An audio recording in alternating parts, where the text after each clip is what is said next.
Inning unscathed. He's going back out to the the ninth, isn't he? He's thrown back-to-back complete games coming into this start.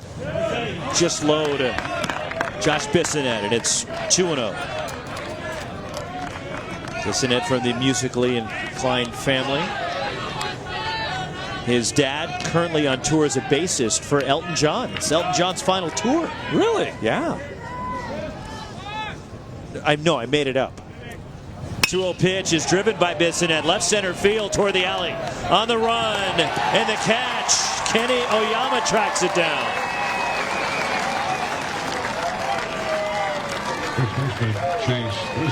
Two gone here in the last of the eighth. Are you going to that Elton John concert? I might.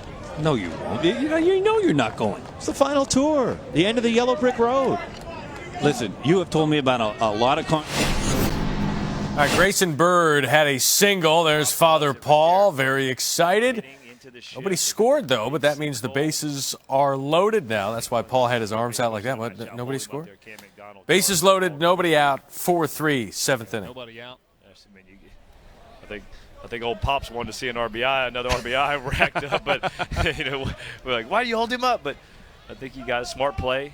McDonald, like I said, got to the ball quickly, made a nice throw to the third baseman. Buddy David DeLucci was teammates with Paul Bird when they were the Cleveland Indians. He could pitch now. Grayson could teach him how to grow a beard. Ground ball, right side, base hit. Kyle Wilkie sends it through the four-hole. Davidson trying to score. The throw comes to third. It's offline. Bird safe at third, and that allows Wilkie to take second base. Two-run single for Wilkie. He has driven in 3 runs in the game for Clemson. And that's why you hold him up, because the next guy, Wilkie, comes up huge. That's 3 straight opposite field hits. Davidson, Bird, Wilkie. 2-out RBI right there.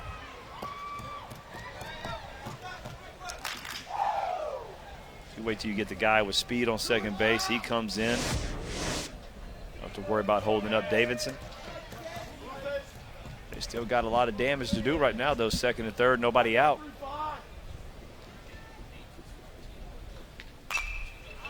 Now 6-3, Clemson with a 3-run lead over Illinois. The winner of this game will meet the winner of the nightcap, Ole Miss and Jacksonville State.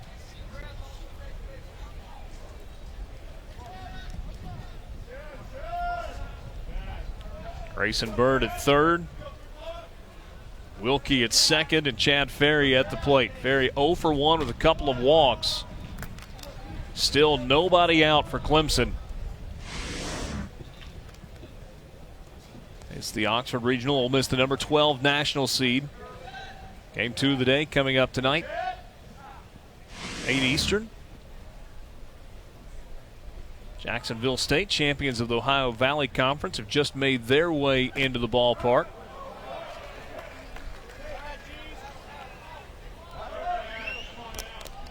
Gamecocks in the house.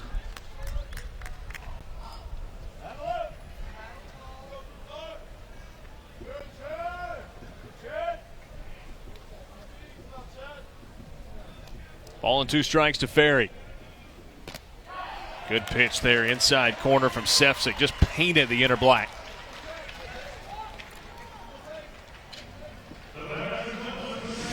Nice aggressive fastball right on the inside corner. Oh, yeah, perfect pitch. 93 miles an hour. Nothing much you can do with that. If you're not being aggressive, you see that ball coming in there. If you don't jump on it quick, you don't have time, and that ball was painted perfect.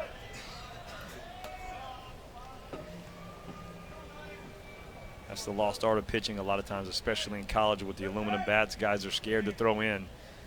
And to me, if you can establish that fastball in, you can do some damage to some hitters. Did you like working inside, felt comfortable doing it consistently? Yeah, because I think you had to. That's something that and as a pitcher, you develop that.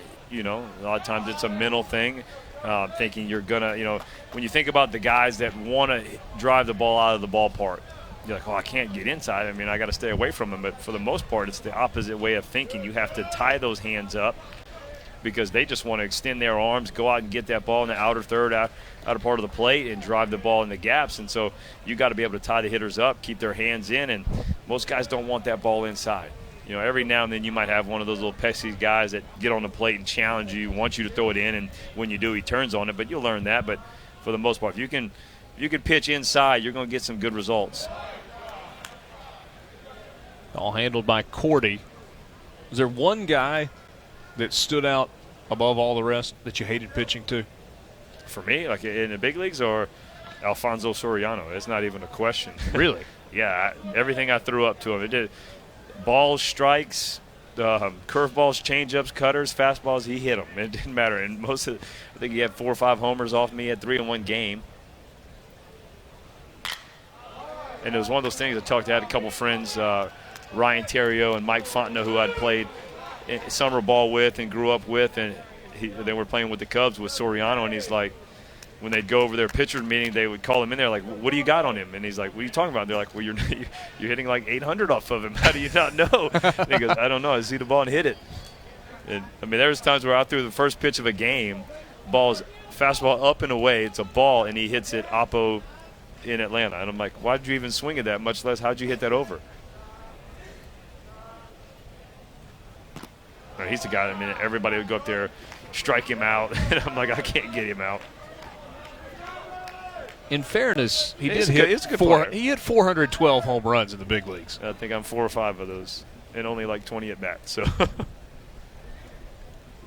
no, he's a good hitter. But later in his career, when he struck out a lot more, it seemed like he'd swing at balls in the dirt on everybody else. And when I throw it in the dirt, he would take it, and I'd throw it just a little bit off the dirt. He'd hit it over the fence. Jordan Green 0 for 3. Second and third, a 2-2 count.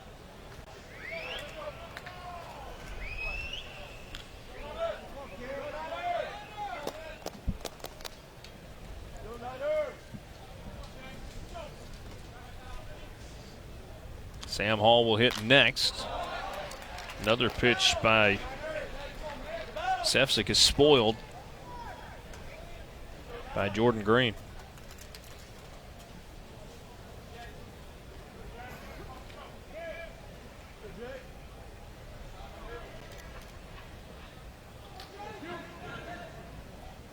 Green started that great double play at second base. Played third base back in 2016. Switched to second base in his sophomore season and has stayed there ever since. Quick throw to third, and they didn't get the tag on.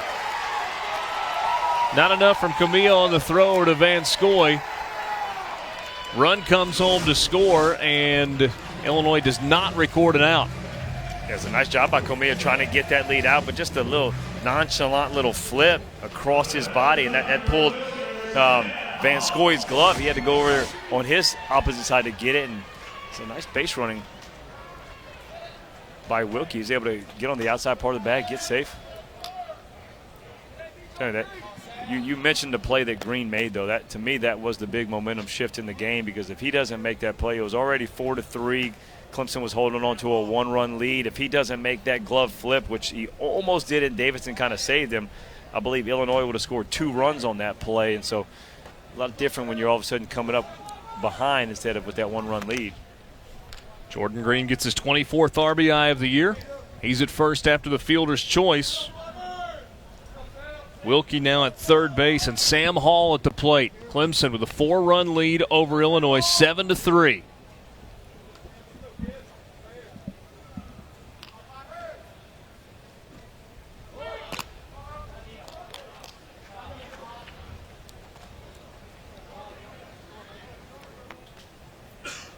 Quentin Sefcik, fourth pitcher of the game used by Illinois. Ty Weber, the starter, lasted 4 innings. Nathan Lavender worked 2/3 of an inning. Sean Leland an inning and a third, and now Sefcik has faced 4 hitters but has only been able to record 1 out of the bullpen.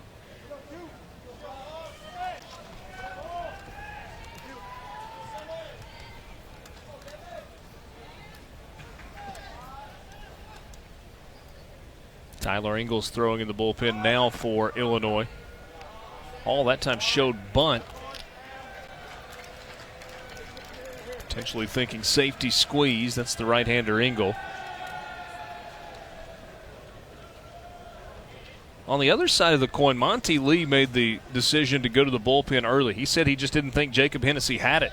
Didn't see what he needed to see from him. And so they went to Davis Sharp, who potentially was going to be a starter in the third game of the regional.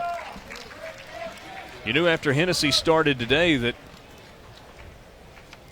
you would see Matt Clark tomorrow for Clemson, win or lose. And the expectation was that Sharp would have been the third starter. I think it showed not only how much this game means, but also how much confidence he has in Sharp. So with that one-run lead, like, I need some zeros. I'm going to go to my guy. And so he went right to Sharp, and he mentioned it. I mean, Sharp's a guy that can extend this game. He can pitch all the way, deep and, hand it off to the closer. Well, Monty Lee said to us that we've got the lead. This is the guy we thought could help us keep the lead. And now they've been able to extend it out to a 4-run advantage.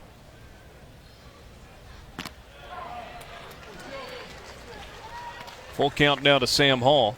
I suppose the other part of that is it doesn't really matter what you're going to do in Game 3 if you don't get to Game 3. That's right.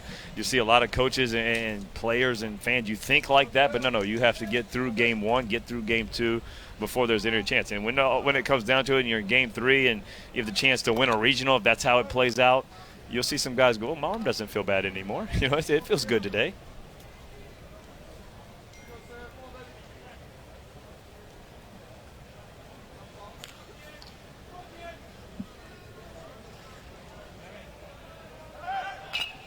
Fouled away.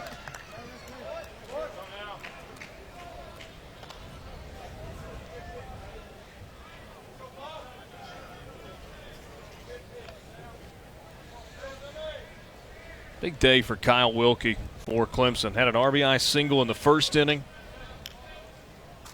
doubled in the fifth inning, and has driven in 2 runs here in the seventh.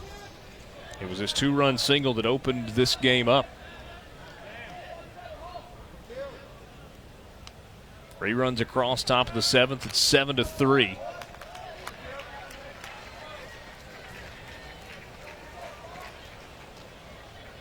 And still just 1 out. That's what I was thinking. Feels like it's not, but it still is. Only 1 out. And if you're Illinois, what you really want is what Clemson got to get out of the bottom of the 6th. Figure out a way to get a double play ball and don't dig the hole any deeper. You're looking for one of those sharp ground balls to Massey at second base. He'll gobble it up. Nice flip. Runner goes, and it's fouled third base side. That's the problem about putting yourself into a 3-2 count. Base runner is already Green's 5 of 6 in stolen bases, so he's a guy that can run a little bit. When you're 3-2, 1 out, you're most of the time going to send the runner. So it makes for a double play a little bit harder. Just knowing it has to be a hard hit ball if you're going to turn it. Any kind of ball on the ground that's not hard, you have to go to first.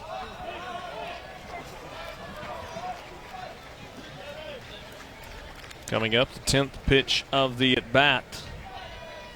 Clemson in a spot that they love to be in. That's leading after 7. Tigers are 30-1 this season when leading after 7. Flip side of that, Illinois 13 times this year trailing after 7 innings. They've only been able to come back twice, 2-11 trailing after 7. Again, the runner goes, pitches high, bases loaded. That's a really good at bat by Sam Hall. Yeah, he went up there trying to bunt, was giving himself up, and then wouldn't throw it in the strike zone. Then Sefcik battled all the way back. But you're right, fouled off a couple pitches and able to load up the bases with only 1 out. Yeah, Illinois' offense is just not built to be a team to come from behind, I mean, especially at a bigger deficit. They really have to manage, scratch and claw, get a couple of those runs in.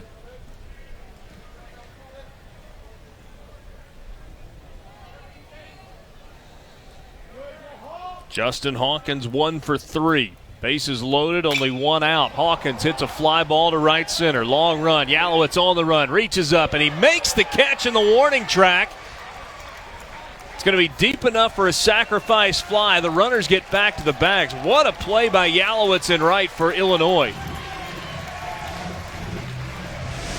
That's a huge catch by Yalowitz. He had to cover a lot of ground. Watch how far he has to run. And at the very last second puts it up. That could have been a huge backbreaker right there for Clemson to blow this game open.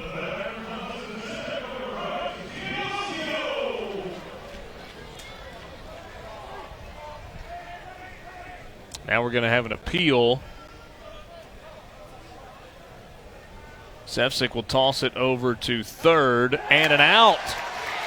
They're saying that Kyle Wilkie left early from third base. Monty Lee wants to talk to the third base umpire, Tim Vesey. He took off early, there's no question, and there's no reason in the world to leave early. That ball's 380 feet from home plate with the right fielder going away from you. It's not even close. Clemson 7-3, a little unconventional, but a double play nonetheless to get out of the seventh. That was as blatant a no-tag situation as we've ever seen. How about this? Will Matheson puts a tag into this one. That's a solo shot. And then the next batter, Andrew Dashbach. Wow. He's hit 4 in a game this year. Yeah. He can do one. A lot of pop on Stanford. A lot of talk about that being a really tough regional, and I think if Stanford plays like that, that won't matter. They're looking for their 9th tournament shutout and first since 2017. And right now they are well on their way to that 8-0 lead right there. Loyola Marymount out of the West Coast Conference with a 3-1 lead on Baylor. They're in the 9th. And Duke continues to put it on Texas A&M. They are in the 9th inning there as well. Matt Chick, Mike Rooney here on Bases Loaded.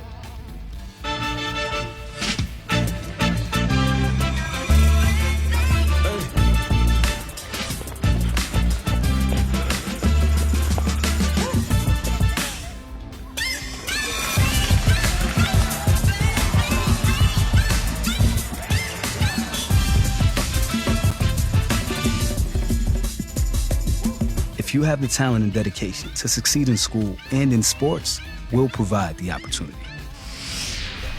You're watching ESPN Bases Loaded, presented by Capital One.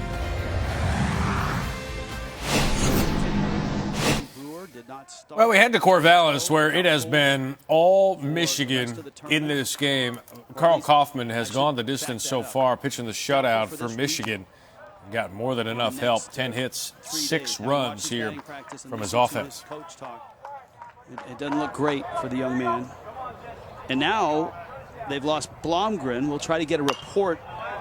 We'll certainly have an update for you tonight when we have Oregon State and Cincinnati playing as to Blomgren's status.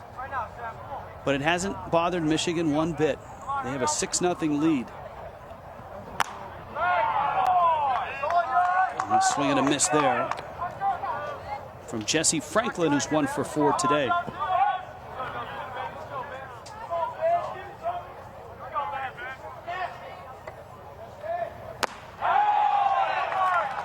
It's good stuff there from Ben Dotzler.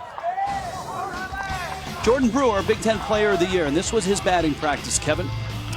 Well, you can see him giving it his go. I mean, he's going to say, yeah, I'm going to get in, I'm going to give it a shot. He just can't sit back on that right foot. That's his load leg. You can see him spinning a little bit, but his swing is all upper body, so he's going to pull off. In fact, in the conference tournament, he couldn't swing. He was swinging like that, and out of his 9 at-bats, he had 7 strikeouts. Go to L.A. We're in the bottom of the 9th. Baylor down to their final 3 outs. What a performance here for LMU. Nick Frasso is now in relief. But Paiva was just terrific here for LMU. Yeah, the WCC, they can be a nightmare opponent in the NCAA tournament. Remember, Pepperdine in 2014 almost went to Omaha, knocking off TCU. So they are a handful. On the plate. So when you see 92, it's probably playing 95. 1-2 to Cunningham.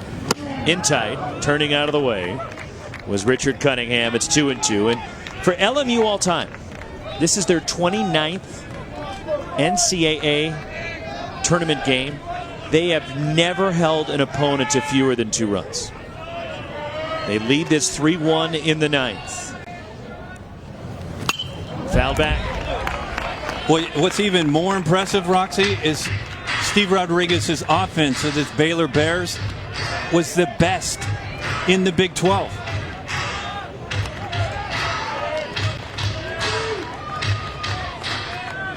Two and 2 the count on Richard Cunningham as Baylor looking for a start here in the 9th against Frasso.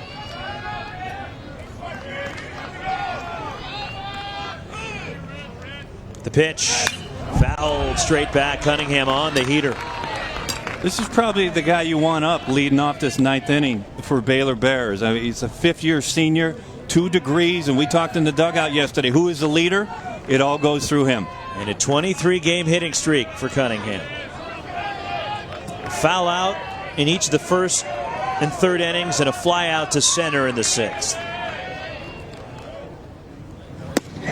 Full count on Cunningham.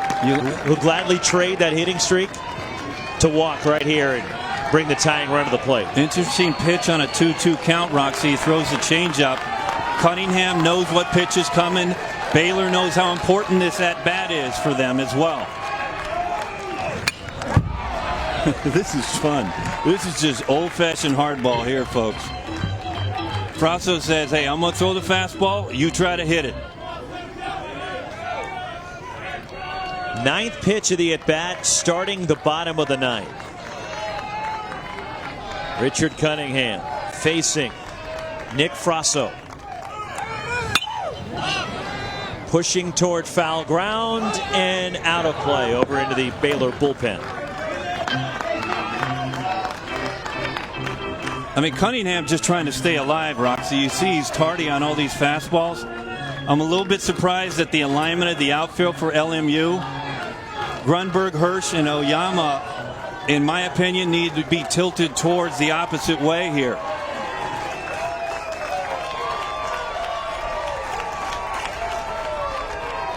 Cunningham fouls off another.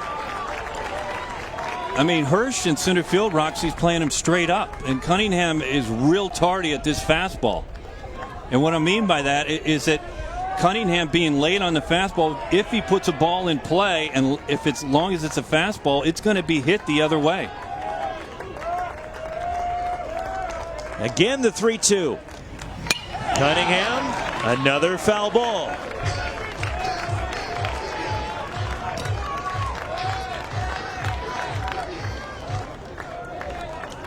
Pitch number 12 upcoming. What a battle here to start the bottom of the 9th.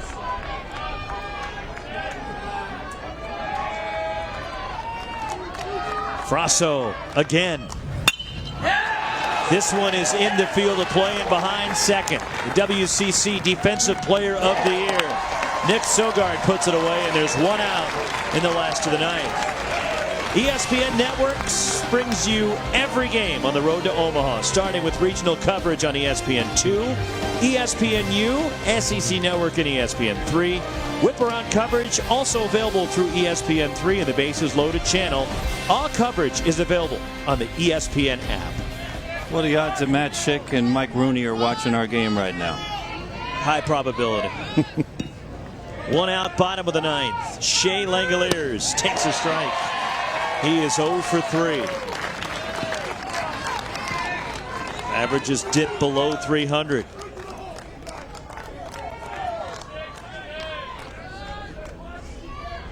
One strike pitch. Hit in the air. Playable. Near first base. Trevin Esquera. Just inside the line. And Baylor is down to their last out. Well, it's no mystery what Frasso is going to throw, Rox. It's just dead red. It's got a lot of movement, and it's anywhere from 92 to 96. And right now, Rox, with a 2-run lead in your LMU, I'm bringing my outfielders in to take the dunker away. I'm moving my corners towards the middle of the diamond and giving them the line, because I don't want to open a 5-6 hole or a 3-4 hole, and I'm bringing my outfielders in. Andy Thomas doubled and scored in the second, and he takes strike one. 94 from Frasso. I think there's some adrenaline going out there for Frasso. LMU fans are all standing on the first base side of Jackie Robinson Stadium. 1 strike pitch. 0-2 on the DH and cleanup batter Andy Thomas. Well, these LMU fans are all on their feet.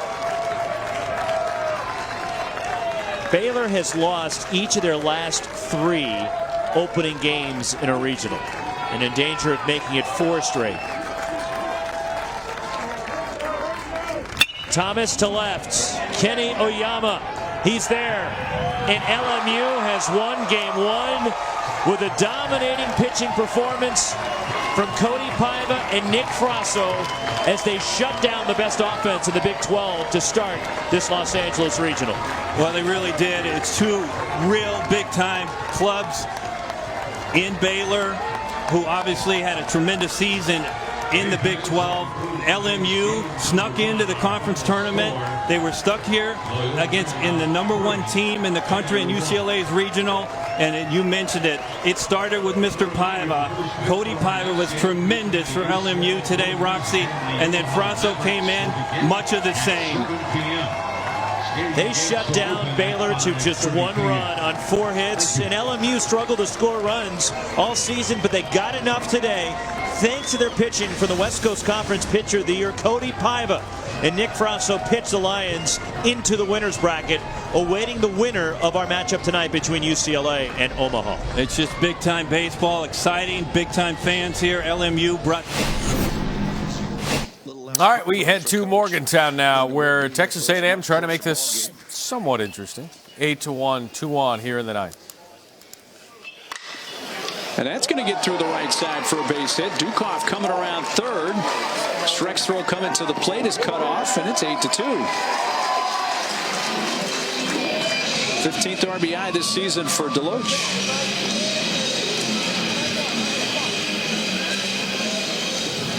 Foster advanced all the way to third, so they're at the corners for Hunter Coleman.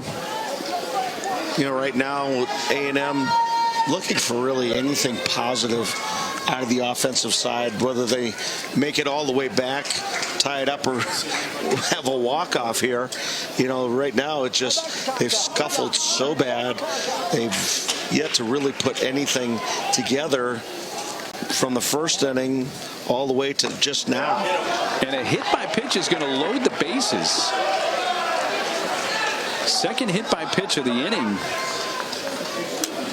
from Thomas Girard. Now batting, #1, Ty Coleman. Yeah, you've got 3 freebies. 2 hit by pitch. This one, Hunter Coleman just kind of turning away from it, taking it for the team.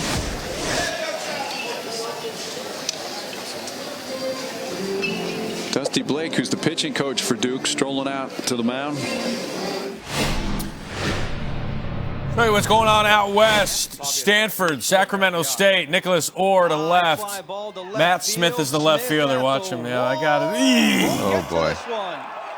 And he gets covered by the graphic, too. I mean, just pile on one time. Double humiliation. 8-2. Duke with the lead here. What's this conversation like? What are we doing here? Like, let's just get off the field. Yeah, that's exactly what he said. He said, "What are we doing here? Quote unquote, let's get off the field." You should have been a pitching coach. You could read lips from behind the head. That's pretty good. See, there you go. Shaking the head. What are we doing here? Just get off the field. So this is where, as a coach, you're trying to grab all of the attention of Thomas Girard and get him back in focus. Left-hander Matt Dockman's up in the bullpen. But the words you said that resonated the most, I'm sure, for A&M fans is here, 1 swing, 1 long one. And this is a 2-run game. Still just 1 out here in the bottom of the 9th. Ty Coleman, the batter, has 4 homers on the season. That one's scooped up by Rothenberg for ball 1. And make no mistake, that guy on deck, Braden Shoemake can get a bunch of runs in a hurry. And should they hit a home run here or there, I tell you, this will get a completely different feel. And that bounces away. Coming to the plate, Foster, and he scores. A little risky to try to score that situation for A&M, but beating the throw, Foster, and now it's 8-3. Wild pitch. As a coach, I've said it before. No, no, no. Oh, go, go, go. You really, ideally, you don't want to have a play. That was a little bit too close for comfort, but, again, that's, as a runner, you better not be tagged out right there, or else I'd go right to the locker room. I wouldn't even go to the dugout. Well, now base hit can make this a 3-run game. Strike pumped in by Girard.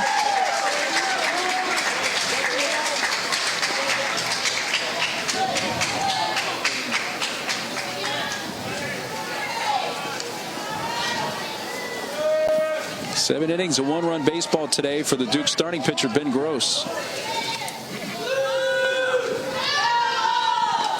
Up and in, it kicks away. Here comes the runner for the plate, and had the catcher Rothenberg been able to pick that up with the bare hand, they might have had a shot at home. But another run scores, and now it's 8-4.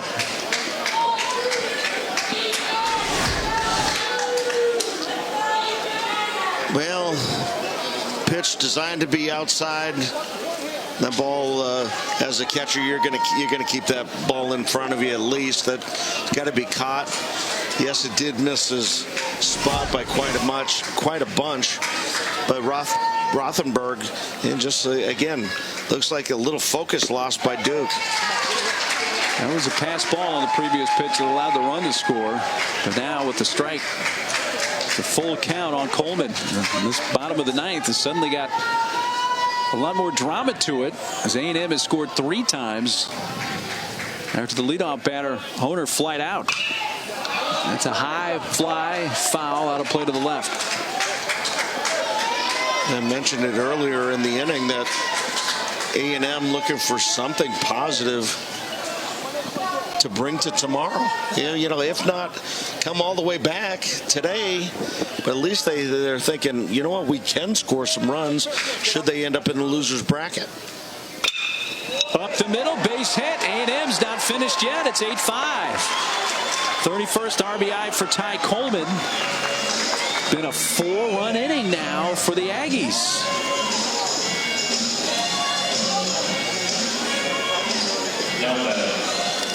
Number 8, Braden Shoemake. Well, Duke staying with Girard here. Shoemake is up. It's the top of the order for A&M. And now the tying run is in the on-deck circle. And I spoke too soon. Here comes Dusty Blake, the pitching coach, once again. And it's like they are going to make the move and lift Girard.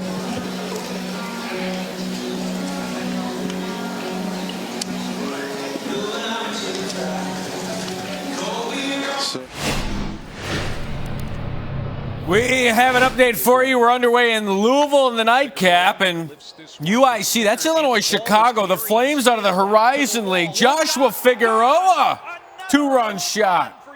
Actually, solo shot. 2 solo shots. I'm going to do quick math. 1 + 1 = 2. And it's a 2-run solo shot. Absolutely magical. To Louisville we go. Wright State and Milwaukee in the tournament. To get to this point, they come in fired up. Again, no pun intended. And shot D hits. 1 count. This is the first trip to the regional since 17. They played in Hattiesburg in 2017 in Southern Miss and Mississippi State, and went 0-2 in that region. And that team was loaded. They ended up having 14 players off that roster play professional baseball.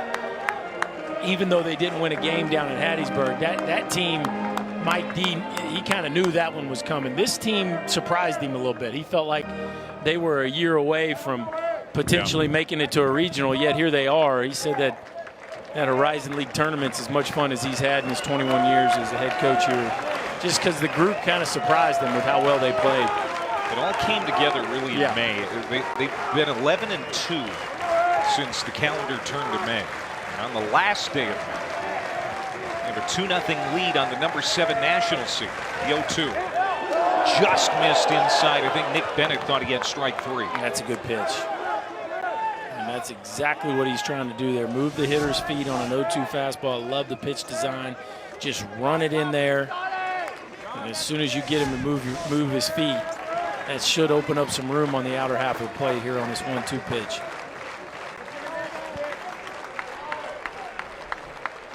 Big crowd in red. Of course, the Flames fans who are here, not as many, they're in red too, but this crowd has a beautiful night to watch this game. One hit sharply but foul. You know, we thought that weather might come into play today. That was the talk before noon, but it has turned into a gorgeous Friday night. Oh man, you can't ask for anything better. Low humidity, temperatures right around 80 degrees. But the visiting team making things a little interesting here early on. The number 9 hitter in the order, Sean D. 2 on, 1 out, the 1-2 pitch. Lefty misses down and in. 2-2.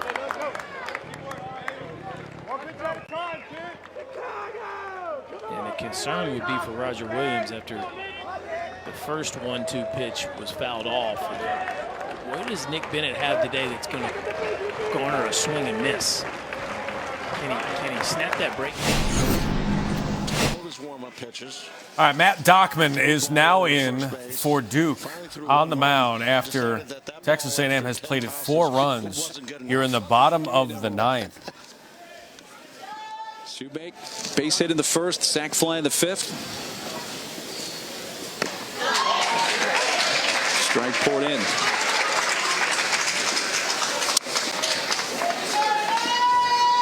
Well, that's the guy A&M wants at the plate right now. They prefer he represent the tying run, but the tying run is on deck. A late swing and a miss. Almost looked like Shoemaker was looking for a breaking ball. Got the fastball, and it was almost an afterthought that it went after that. But key thing is dangerous with 2 strikes. Right side, diving. Loperfido to second for 1, and safe at first is Shoemaker. Duke gets the very elusive second out of the inning. We've seen Loperfido a couple of times today on this synthetic infield dirt, we'll call it, with a slide and a long toss, and he got the out at second base again. And a key out. Earlier in the ballgame, Shoemaker was able to sneak one by Loperfido. That one handled pretty well.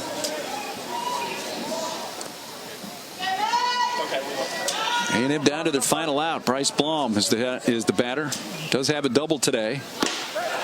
Strike 1 poured in by Dockman, the lefty for Duke, guy who's known for working well in tough situations. He's gotten a big out and trying to finish this off for the Blue Devils.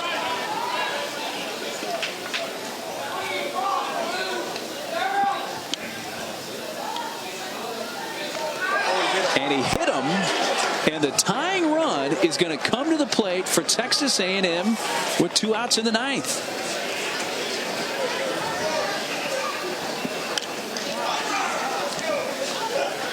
Third batter hit by pitch in this inning by Duke pitching. Well, if you would have told me that, I would have heard tying run come to the plate with the way A&M's offense has been so far today. I wouldn't have believed you. But that's what happens when you lose command of the strike zone. 3 hit by pitch, a walk.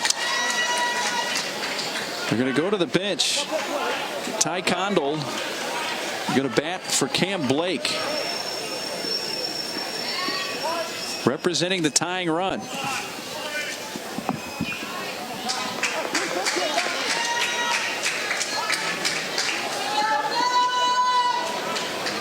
Condell homerless on the year, hitting .254. But representing the tying run for Texas A&M with 2 outs in the 9th. And make no mistake, Ty Condell had one thing on his mind, and that was to join the 3-run home run parade that we've already seen 2. He was looking for a 3rd. 9th man to bat in this bottom of the 9th for A&M. Strike 2 paints the inside corner with a breaking ball.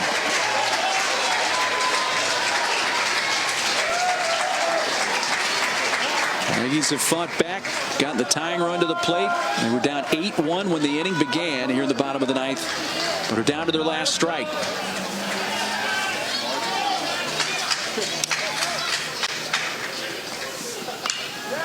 Staying alive, got a piece to foul it back. Ball is away, but too close to take for Condell. Great 2-strike approach here. Condell just protecting. That's what a 2-strike approach is all about. Pitch too close to take. Got to try to foul it off and hope that Dockman makes a mistake.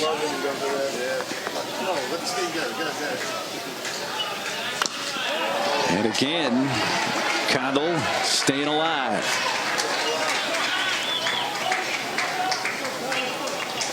And Duke philosophy throughout this ball game with 2 strikes is go right at the hitter, whether it be 1-2, 0-2. Not really wasting anything. Couple of good pitches, good locations by Dockman, but better by Condell. Vandy, Ohio State coming up next from Nashville. We'll send you there as soon as we're through. To short. Hoyle, the flip, the toss, and Duke hangs on. They get a scare in the bottom of the 9th, but the Blue Devils beat Texas A&M 8-5.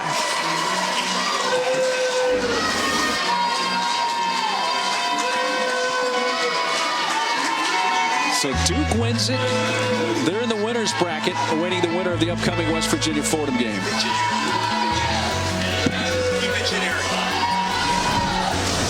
So Duke wins at 8-5 over Texas. Well, still just 5 runs in the last 27 innings for Texas A&M. It was 1 before they broke through there with 4 runs, but big questions for A&M bats. Yeah, outside of Braden Shoemake, they really struggle to score runs, and for Doc Sakis, he was perfect except for 1 inning, and that's all it took. Stanford gets a shutout, 11-zip. Michigan 6-0 over Creighton. Carl Kaufman 7 strikeouts in 8 2/3 innings for the big win for the Wolverines. 16 hits for Texas Tech, just 1 home run hit by Cameron Warren. It's a 3-run shot in the 7th. All Red Raiders here against your Army. 17th outing this season for Freeman. Last year, pitched 22 times. Second most on the team. Adams does what he'd yet to do so far today, and that's to reach on a base hit. 96-mile-an-hour fastball. Then you just hang a breaking ball over the middle of the plate. Let's go to Louisville now. UIC. The Flames out of Illinois, Chicago, the Horizon League champs. Bases loaded. 2 out. 19 homers this year. A single-season school record. Boy, if he could get a hold of one here. Yeah, it'd be something, wouldn't it? What a punch in the mouth to the number 7 national seed.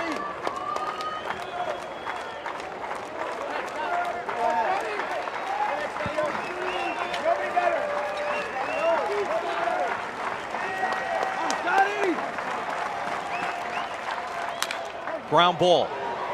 Tough play for the shortstop. Going to second. Got him!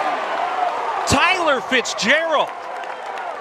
Didn't get the timing down on the play before, but he certainly did there. And they're going to keep it to a 3-run deficit. Yeah, a bit of tough start to the game for the shortstop, Tyler Fitzgerald, but this is a top-shelf play right here. Backhand and just enough arm strength to get the runner at second base.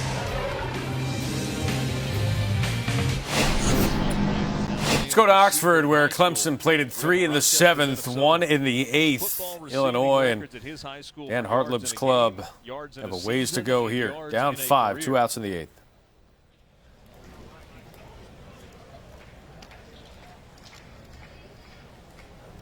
Sharp trying to have a 1-2-3 inning, and he does just that. Gets Mahalik swinging. Clemson 3 outs away from advancing to the winner's bracket game.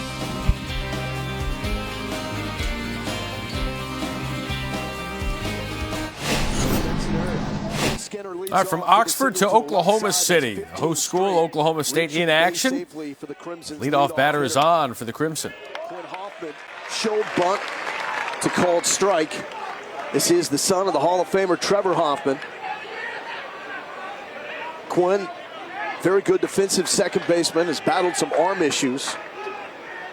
That's why they keep him at second base, to have that relatively close throw to first. Battery mate tonight for Jensen Elliott. The guy that really stirs a drink for the Cowboys, Colin Simpson, behind the plate. One of the top hitters in the Big 12 and a prolific power threat throughout his career here at Oklahoma State.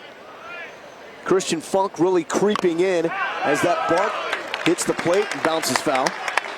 Well, failed execution right there. That's one of the things when you look at Harvard, they need to get that leadoff guy on. They need to try to move him up. This is not an offense that is used to scoring 6, 8, 10 runs a game, and they're going to be in that type of game more than likely. So they've got to execute, try to score every time they get the opportunity. Last played on the 23rd against Army, and that was a late scheduled game to keep both those teams fresh going into the NCAA tournament. Well, you look at what Harvard did. They finished their regular season, had finals, come back and play a playoff, win that to win the league, and then they had 2 weeks scheduled off before this tournament started, so they picked up a single game with Army in the middle. Second time this season they've had an extended break. Yeah. After completing the series against Brown, had a break because of finals before taking on Columbia in the Ivy League playoff series, which was won by the Harvard Crimson to get them to this point. Automatic qualifying for the NCAA regionals. A lot of attention being paid to Ben Skinner at first. Harvard does not run that often. A couple of guys in the lineup will take off. Skinner 2 for 7 in the stolen base department. 32 swipes in all for Harvard, 253rd in D1 baseball. Fouled back and will stay at 1-2. Good turnout for the folks in orange. They thought they would be hosting this regional in Stillwater, but because of the prolific flooding, the home of the Oklahoma State Cowboys, they were not able to play at L.E.P. Reynolds Stadium, unplayable because of really a swamp in the outfield. So a late decision was made to bring the regional here to Oklahoma City. Up the middle, Morrill, Navigaccio into the middle of Garcia. Beautiful turn for the Cowboys. Sinker, slider, guys. All right, 10 after the hour. We've got a whole new batch of games underway. LSU and Stony Brook with a runner on second for the Seawolves. Mercer and Georgia. Nobody out. Check it, 1 out with a runner on first between the Dogs. Vanderbilt and Ohio State. Runner on third here for the Buckeyes. The Buckeyes, the regional 4 seed there. What enlightens you here? What catches your fancy, Mike Rooney? We have a lot of outrageous uniforms on our television screen right now. I mean, LSU really with the only traditional uniform, but interesting some of the pitching matchups. That's Landon Marceau, upper right, a true freshman, getting the ball for LSU. And for Georgia, they're going with Tony Losi. They're going to use Emerson Hancock, their ace, in the second game. And, you know, for Oklahoma State, there's not a team that's been hotter down the stretch. And Jensen Elliott on the mound has really been a big part of that. Winner of the Oklahoma City Regional faces the winner of the Lubbock Regional in a super. Texas Tech 3 outs away from getting that win over Army to advance to the winner in the winner's bracket in the Lubbock Regional. And now Stony Brook. Stony Brook and LSU have an interesting history. They do, and that was the tweet of the tournament so far, that Stony Brook won their Super Regional there in 2012 to go to Omaha. Tyler was drafted by the Cubs a few years ago.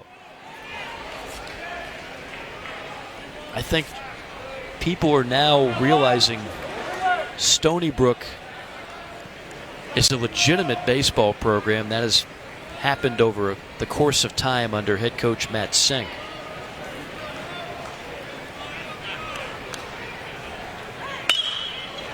To second, could be two. There's one. On to first. The throw is wide, and this will play to run.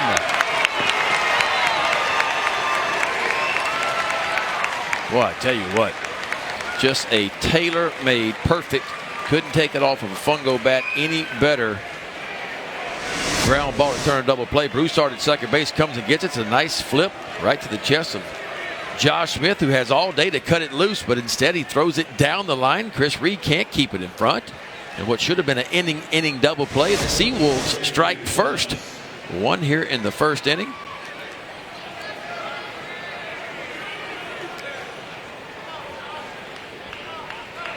So already a break for Stony Brook. Two teams met in 2012. LSU won the first game. Stony Brook won the second two to shock not just LSU, but really the country. A rare feat where a number 4 seed gets to the College World Series. They did that. LSU at the time was the number 7 national seed. Resk takes outside and the throw to first by Garza. Resk is a senior out of Ardsley, New York. He was a 2-sport star in high school. Football, where he played wide receiver and DB, and baseball, where he was the captain.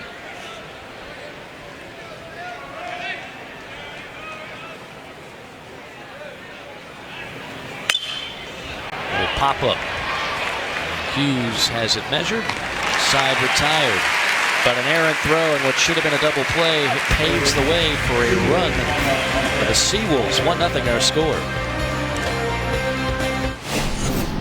All right, let's go to Louisville. Clay Madfick, Chris Burke here on the call. We're in the bottom of the second, 3-0. Illinois Chicago on the back of a couple of solo home runs. They'll be home for the Supers next week, but 13 40-win seasons. Well, and they've been in the ACC 5 years. They've won the regular season championship, 4 of them. And I mentioned Tom Jurich. Vince Tyree, the new AD here, was a college baseball player himself, and the beat will go on. He will continue to invest in baseball here. Oh, this is cranked to center for Oriente. Going back and watching it go is Patrick, and that's a 2-run shot for Danny Oriente. His first home run of the year, and just like that, Louisville has a spark.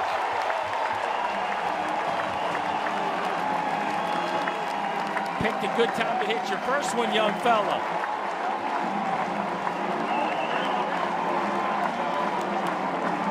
They put the home run helmet on him. Louisville has one of the neat traditions. They put the football helmet, but he gets a high changeup. And again, we said it. If you get good spin and get that ball up in the air, it's going to go today. Another homer to the big part of the park. Danny Oriente brings the Cards within a run. And now Zach Britton, the designated hitter for the Cards, is at the plate. Oriente, the junior out of Downers Grove, Illinois. He knows about UIC. Popped up behind home plate. Figueroa can't make the play. Oh, and he runs into the screen next to the dugout, and he is down, face down, in front of the Louisville dugout. Josh Figueroa in foul ground, trying to make that catch, crashing into that screen. And there didn't appear to be a lot of give there, Chris. No. Well, he's moving around now. That's good to see.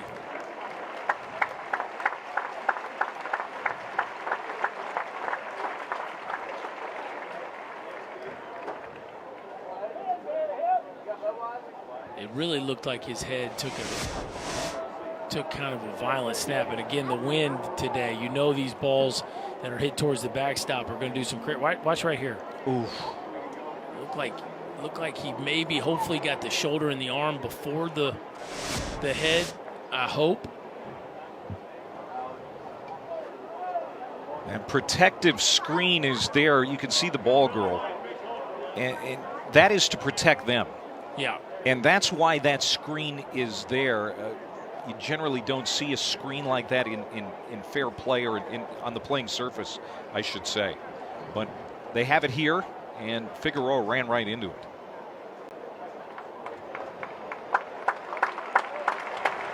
He's up to his feet, and hopefully he can continue. What a defensive catcher he is. The sophomore from Chicago, Illinois, has thrown out 31% of runners attempting to steal this year. He is a big part of what they do defensively. Oh, there's no doubt about it. He's a big part of what they do defensively. He's already hit a home run in this ball game. And you can tell he's just trying to kind of take inventory of how he's feeling right now.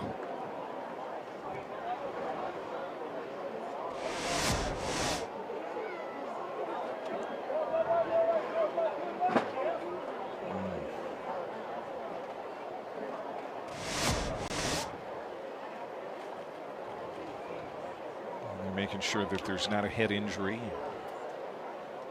It's the biggest concern right now. Is certainly they hope he can continue, but the biggest thing they want to make sure of is that his health is going to be okay, and they're not going to want to take any chances with that.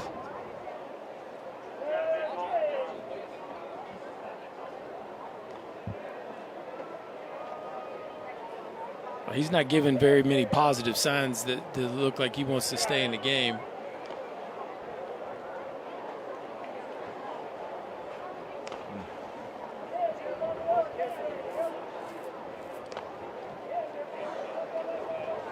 The DH, Ryan Hampe, has caught several games this year. That is potentially an option for Mike D as they continue to see if Figueroa can continue. There's Hampe, he's got the shin pads on, just in case he's called upon.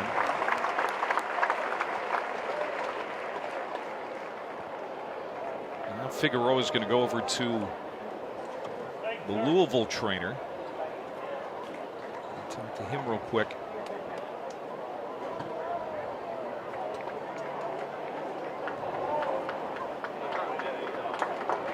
He's still walking, so it appears that he's going to come out of the game. Yeah. And it's probably a smart move for everybody. He doesn't want to come out of the game, but his health is the most important thing, Berkey. Yeah, obviously the circumstances of the play were just very unique, where the wind brings it back and he kind of lost his footing, and then of course the first inning. All right, we'll leave there for a minute and get to Nashville here. J.J. Blede's on third, a run already home here in this inning to answer Ohio State's run in the top of the first. And here's Philip Clark, who had some big moments in that SEC tournament room. Shocking to see Vanderbilt scoring early and often. 92-mile-an-hour fastball. So you just can't even envision that offense being kept down. Just so prolific from 1 through 9. They've won 22 of their last 23 entering the tournament. Go-ahead run at third in the first. Fouls that one out of play. It's 0-2. Phil Clark, one of 3 super sophomores in this lineup. We saw Austin Martin, leadoff hitter, base hit up the middle. And Pat DeMarco right behind. Clark is also a sophomore. These 3 as freshmen got to play every day here in Vanderbilt as one part of the #1 recruiting class here at Vanderbilt. And wow, are they good. Philip Clark, Pat DeMarco, and Austin Martin, all sophomores in this lineup.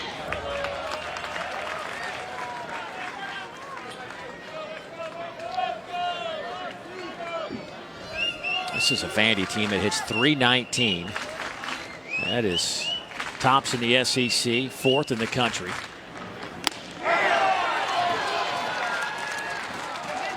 Well, Philip Clark thought that hit him. He took off his Boy, interesting. He thought it hit him in the arm. He was heading down to first base.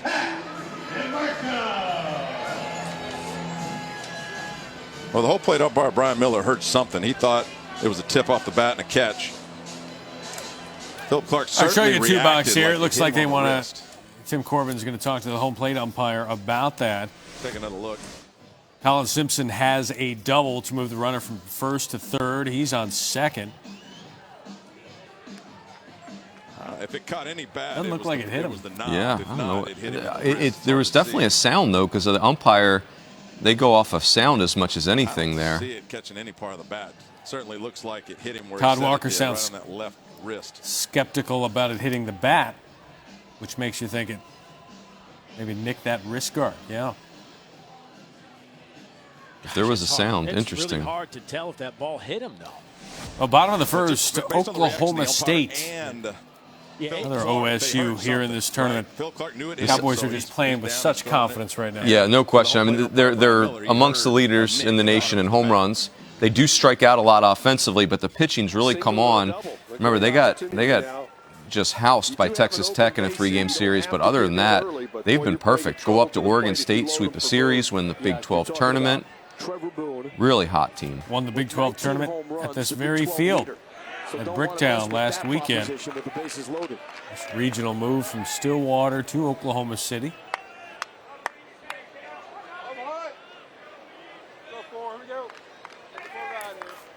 Holiday's got it figured out. We'll stay here in the double box. Lo Galindo, Keith Moreland on the call there in Oklahoma City. Those are the voices you hear now. Swing and a miss by Navigato. Good velocity right there. You saw it. They reach back, get a little extra.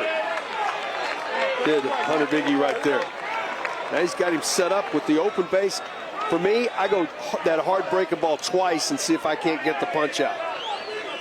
If I miss with the first one, come back with it 3-2. Navigato, red hot in the Big 12 tournament, hitting .429, driving in 5 runs. 2-2. Well, miss with the first one. Now you worry if you're going to walk him, but if you're going to throw it 2-2, you got to throw it 3-2.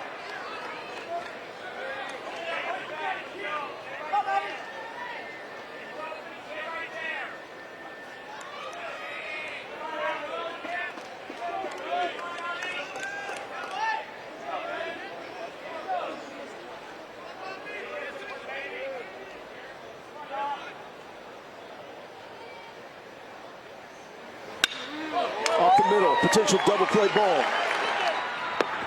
Check that. No runner on first. My apologies. And that gets Oklahoma State on the board. Well, he did come back with a fastball before. That was a good location. Away from him. Not much he could do with it. Cowboys get on the board. All right, how about a triple box here? LSU trailing 1-0 to Stony Brook. Zach Watson is at the plate for the Tigers.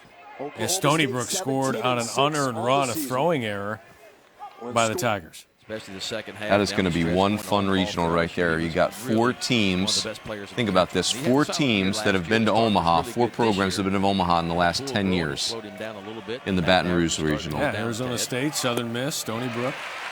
And of course, LSU. Now the bases will be loaded for Reed coming up next. Base runners via a hit by pitch and a walk. Bases loaded for All right, we'll go to Baton Rouge. We'll keep you updated on everything else going on around college baseball tonight. Well, these are always the concerns for the first inning for me for a starting pitcher. And even a guy like Greg Marino, who has a ton of Friday night experience, has been in these situations. Big-time atmospheres. Sometimes what you have in that bullpen mound doesn't necessarily translate to the game mound, because you can't duplicate the adrenaline feel you get when the batter first steps in the box. And for a guy that's only walked 15 guys all year long, the command has not been very good here in the first. Takes inside. The question is, can LSU take advantage of it? Reed, the senior from Baton Rouge, St. Michael High School. By now, many know the story. Actually got released before eventually Paul Maneri gave him a phone call and said, come on back. He was coaching some Little League at the time. thinking his career was over. He was coaching Little League and flipping burgers over at walk-ons for 6 or 7 weeks. He never even touched a bat or a ball because it was over. It was his senior year. Paul called him and told him he didn't have room for him. And he could be one of the better stories in this entire postseason. Yeah. Well, and the cool thing about it, you know, Paul asked him back when the spot opened back up and Chris came back just to enjoy his senior season. Well, lo and behold, because of the struggles over at third base, he got an opportunity to get in the lineup within 2 weeks. And he went from not even having a job to own the team to play in third base and hit in the 4-hole for LSU. Inside corner for a strike on a 3-0 pitch. Beg your pardon, that's 2-1.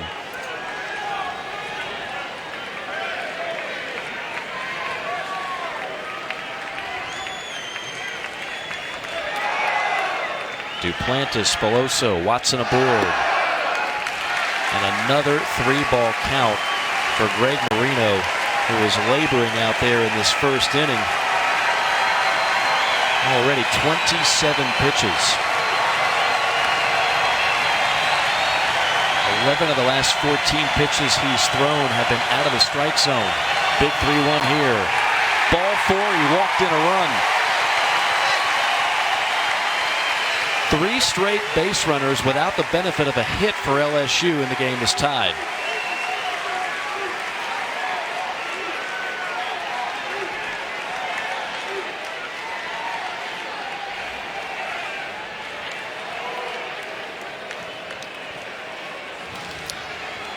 And we welcome everybody into Alex Box Stadium. Mike Morgan alongside the former LSU All-American Ben McDonald. It's a 1-1 game. Stony Brook scoring on it. All right, the winner of the Baton Rouge Regional will play the winner of the Athens Regional in a super. Georgia looking like that team. Here's Aaron Shunk, leading hitter and their closer. 12th of the year. One of the most undervalued players in the country. Georgia's been a top 8 seed 2 years in a row. He has hit third and closed for them. Got 12 home runs on the year and 12 saves. I mean, he started That'll off, do. he was a Coach Sank here very looking on, walking back, tied at 1, bases loaded. These are the nerves you talk about here.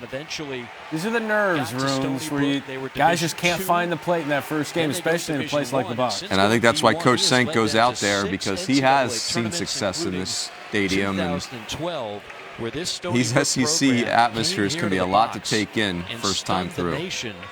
By defeating LSU and heading to the College World Series. Saul Garcia, the sophomore catcher at the plate, takes a breaking ball strike.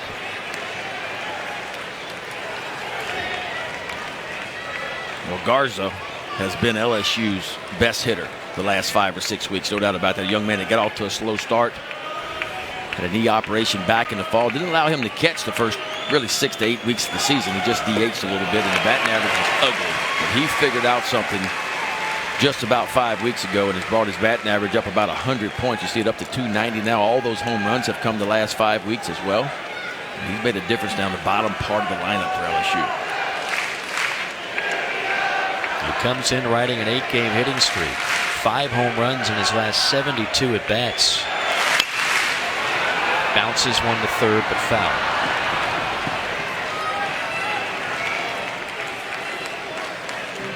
Garza, a 31st round draft pick of the St. Louis Cardinals coming out of high school.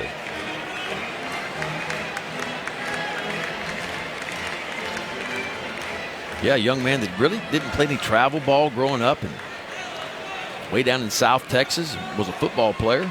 Decided to give that up, and didn't get a whole lot of looks coming out of high school. Went to Howard Junior College. He had 22 home runs last year in junior college. Drafted again. Bouncing ball. It's just inside the chalk, past the bag. This will score at least 2. Reed getting the green light. He's coming home. No throw.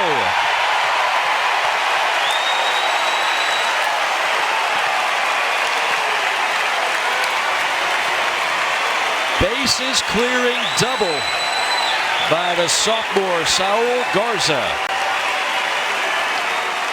Well, the hottest hitter on LSU's team comes through in a big way, and this has been the difference for him. Trying to pull a lot of balls early when he was not having success. As of late, he is spraying it, and that is a dart down the left field line. You see the right fielder, Alamo, goes to get it. Nolan Kane, the third base coach, cranked Chris Reed around as well. And the Tigers are fired up, and they answer back after Stony Brook put up one in the top of the first. LSU now with a 4 spot here in the bottom of the first. All 4 runs coming with 2 outs. And Brant Broussard becomes the 8th batter of the inning for LSU. Now the senior Brant Broussard.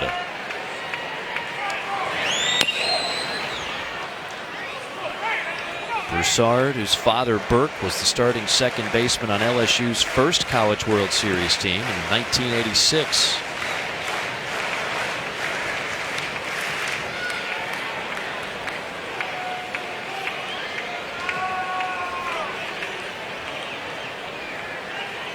Dad was a local high school coach.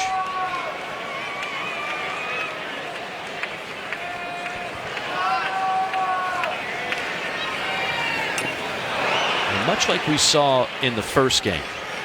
Remember, Southern Miss now, they've got a pretty healthy 1 through 5 like a lot of teams, but it was the bottom third of the order that really won that game for Southern Miss. LSU is hoping the bottom third of their order will catch fire, including this guy. Well, both the Southern Miss offense and the LSU offense very similar in that regard. Throughout the year, they have fought to have some consistency down at the bottom. And if you look down at the bottom, I mean, Hal Hughes is hitting 182. Brant Broussard made all-tournament team at the SEC tournament and brought his average up. He's hitting 239. And Saul Garza there for a while had the struggles going too. So really, down at the bottom, it wasn't a whole lot going on for LSU. But Garza has been extremely hot. Brant Broussard, as of late, is starting to swing it much better. And now there's production to be able to roll it back to that top of that lineup. It's been really good. Brant Broussard enjoyed a great SEC tournament, 6 for 13 in Hoover, and he's got his first base hit here in Baton Rouge. Here comes the throw, it's cut off, and now they'll have Broussard hung up. Nobody's covering first, and a great heads-up play. That was a great job of getting the out on the bases. Chris Hamilton, the first baseman, making the play, but the run counts, and LSU with a 5 spot for LSU. They're in the first 5-1 lead. Your tweets, hashtag bases loaded. Bryson Betts, ESPN bases loaded is the greatest thing since sliced bread. Actually correct. Mark Packer. Oh, our buddy. Fabulous coverage of the NCAA baseball tournament by ESPN's Bases Loaded crew, one of the network's best creations. Great stuff. Shout out to Mike Moore, who's a backbone to that creation as well. Hashtag Bases Loaded. By the way, got a loaf of bread? Just slice it, right? Not that complicated. Talked to head coach Greg Beals this week. Ohio State head coach seemed pretty confident just about his club, especially coming off of that Big Ten tournament title. Why not? Connor Poole, deep shot. 6th of the year, tied at 2 with the number 2 national seed room. That is way gone. And now that's the one thing about Vandy. Their starting pitching's good, not elite. Not but Vandy great. 2 is not going to be enough just for Ohio State. It's going to need to be about 12. Well, it can't be 2 because it would be a tie. Well, what if Vandy subtracts a run? That could happen. That's true. I didn't think of that.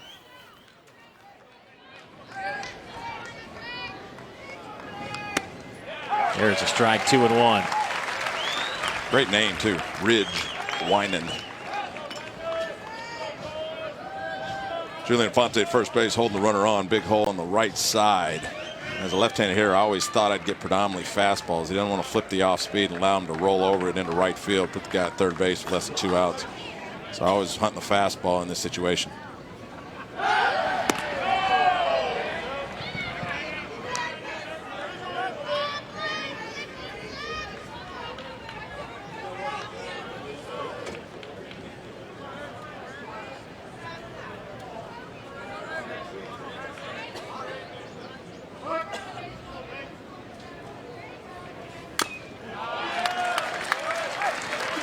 Tell you one thing, Drake hasn't really fooled the Ohio State lineup yet.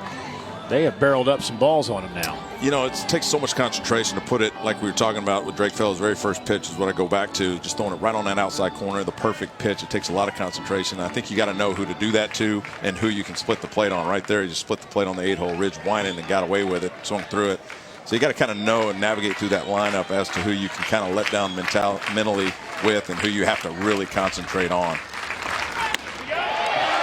And the better pitchers can do that because clearly you can't give it 130% mental effort every pitch because you just won't last. Well, the vocal Vanderbilt crowd thought that was strike 3. Instead, it's ball 3, the first full count of the night for Drake Fellows.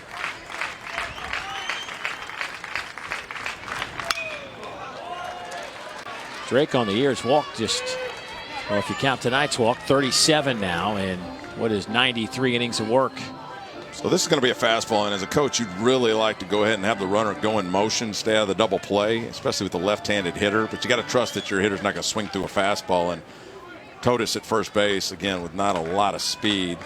That's why you don't see him running here. 7th pitch of the at-bat on the way. Again, fouled straight back. 91 miles an hour.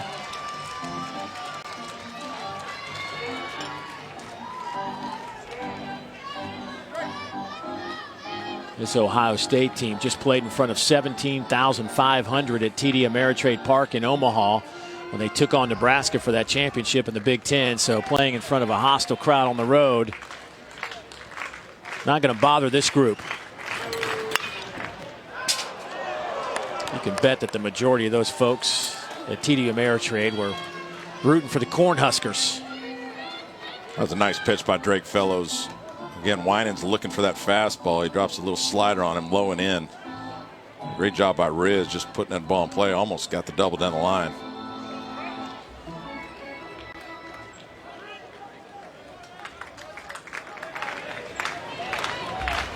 Ninth pitch. A strike 3. Second out of the inning. 3rd strikeout for Fellows. That shows you why Tim Corbin and Scott Brown, the pitching coach, love Drake Fellows on a Friday night. Look at this sequence. The slider on the inside corner gets him pulling it, and then comes back with that fastball on the outside part of the plate. Again, for Ridge, he's got to open up a little early, and when you do that on a fastball outside, you're out in front. You can't hit it. 9-hole hitter, Nick Irwin.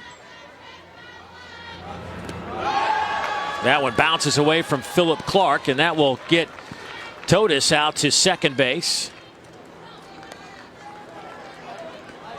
The natural dirt, usually for a catcher, you know, it's a little easier to block the ball like that and keep it in front of you, or maybe even catch it. But with this turf, it's just, it bounces a little higher, a little faster.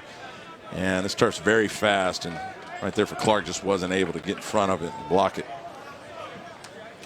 The freshman out of Grove City, Ohio, is a young man who came into the infield when Noah West got hurt at shortstop. As they moved DeCenzo from 3rd to short. He has been there ever since.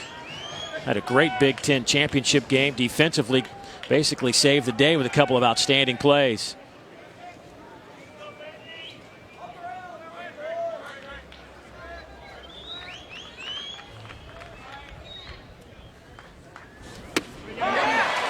What? That must have come back over the plate 6 inches. 1-2 now. Yeah, Drake has the 93, 94 four-seam that he can pump up there. He can make it move and dance around him.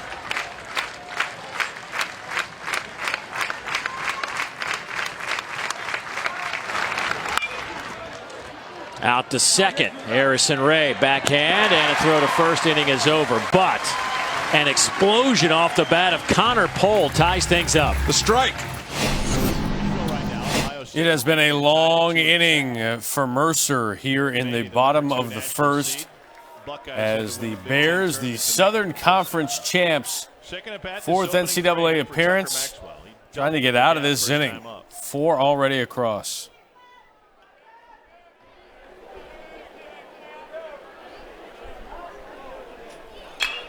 This one's driven to center, lost by Price in center field. Now racing back to the wall and climbed it and Didn't get it. It's a grand slam for Tucker Maxwell. And Georgia pouring it on, just inches away from Price's glove.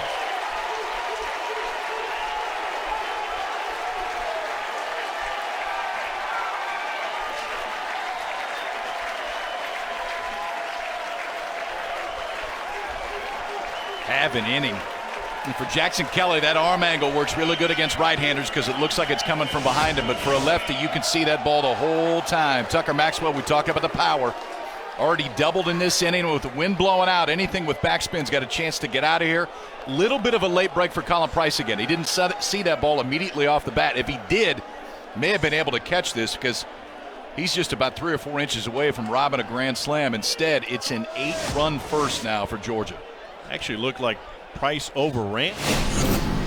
It'll be story time pretty soon for Tom Hart and Kyle Peterson. Tied at 3 in the bottom of the third. 1 out here in Louisville. What do you make of Louisville's struggles here early on with the Flames? Yeah, usually it's about pitching and defense. Now, they did throw Nick Bennett, who's technically not their number one, but this hitter right here, Alex Pinellas, the freshman, he really saved their season. It's just very unusual to see Louisville struggle this way offensively, but boy, they can defend and pitch. Jacob Key, the Horizon League Pitcher of the Year, on the mound for the Flames. Looking to go ahead here. 1 out, runner in scoring position. That one is ripped foul, and somebody got it, it looks like, in the Louisville dugout. Maybe he's okay. Maybe it was just diving to get out of it. Yeah, I think we're all right.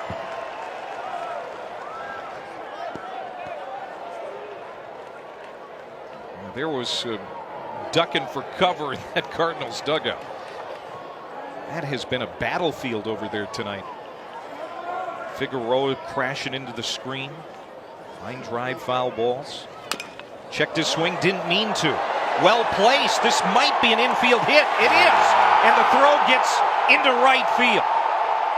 Fitzgerald scores, and Pinellas is at second on the throw. He didn't mean to swing, but it results in a run and a lead for Louisville.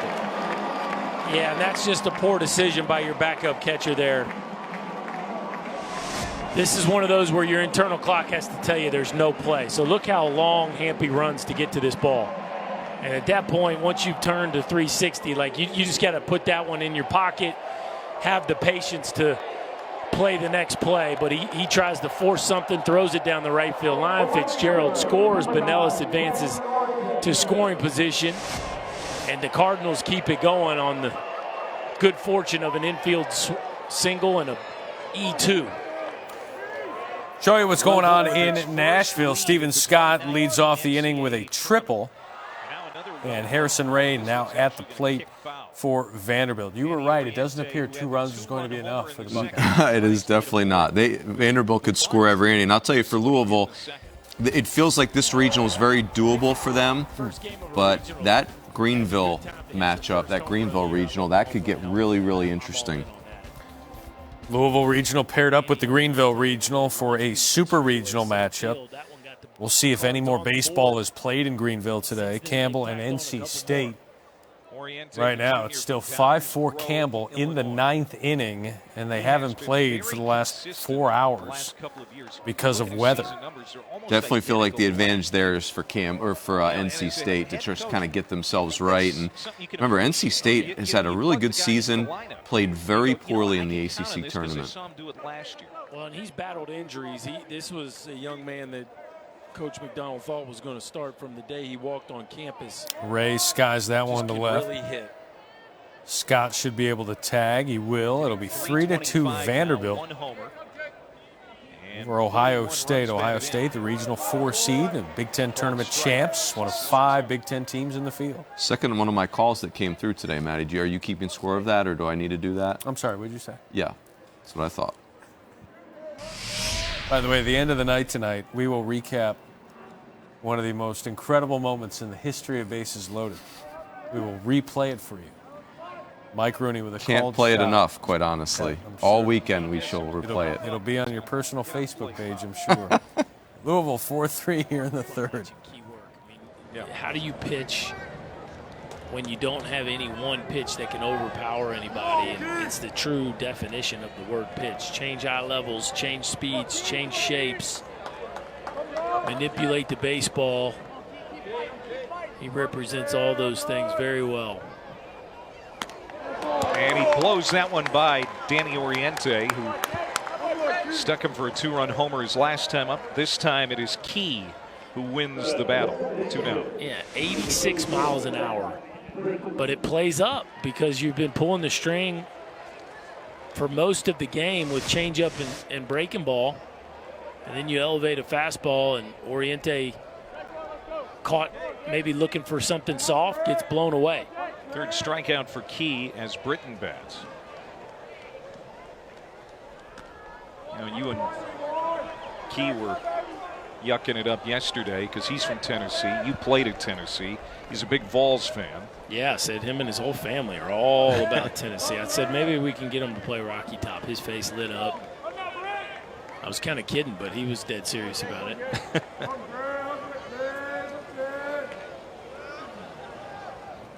Nice breaking ball from Key that lands in there. And then tomorrow, the second team All-Horizon right-hander Joey Fredrickson is expected to take the mound. You know, win or lose for UIC, that's the guy that they've kind of earmarked for tomorrow. 6-5 with a 4.37 ERA.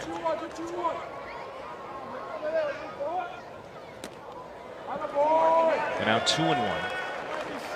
But you can tell Jacob Key, he's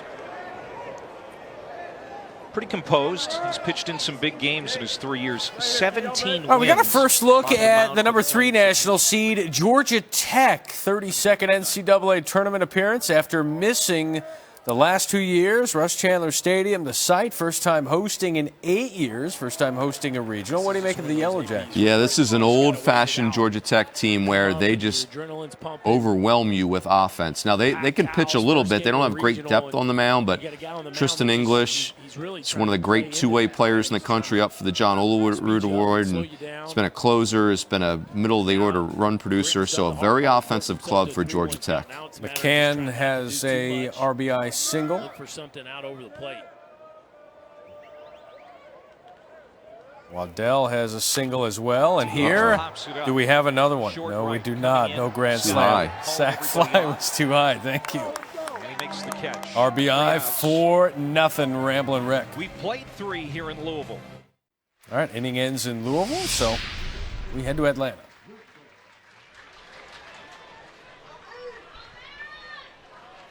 Productive out right there by English. Just barely got under that one. Just missed a granny by just a hair. But a nice job of driving in another run for Tech. Baron Radcliffe stands in. Radcliffe, 17 hits over his last 10 games. Chase Murray has dealt with injuries. Upper body injury here in 2019. And Radcliffe, 6 home runs, 23 RBIs in May.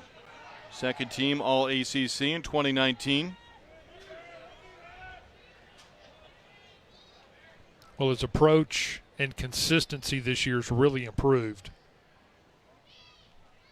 Big power on the pull side for sure. Through the catcher into the backstop, and the runners will move up.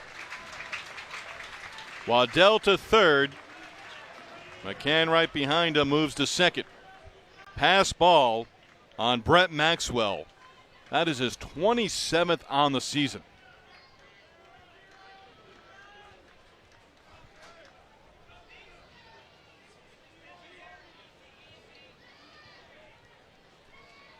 This is our nightcap. Game 2 of 2 on day 1 of the Atlanta Regional. The winner of this game will face Auburn in the winner's bracket on Saturday. Swing and a miss.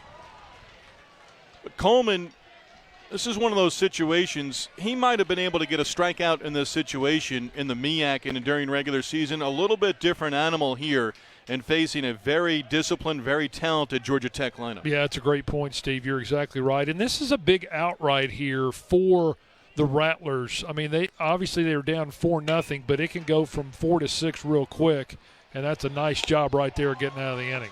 2 runs across. Coleman strands 2, 4-0. Georgia Tech going to the third. base. Let's go to Nashville, It's number just been 2 such a at great national teammate. seed I think as a leader on Vanderbilt. this team, it has filtered into the rest of the group, which is why you don't see a lot of stress. We heard Tim Corbin talk about, well, if Julian Fonte isn't going to do it, well, I can't do it either.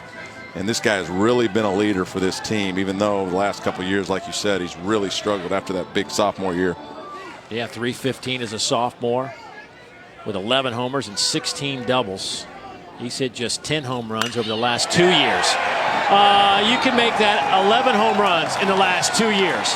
Bye-bye baseball, and Fonte makes it a 4-2 game. Did I say something about swinging through fastballs? He didn't miss that one right there. That's a 9-hole, folks. Julian Infante. Again, 11 home runs his sophomore year, and when he catches it, he really does. That's a big kid, and blasted that ball out to left center.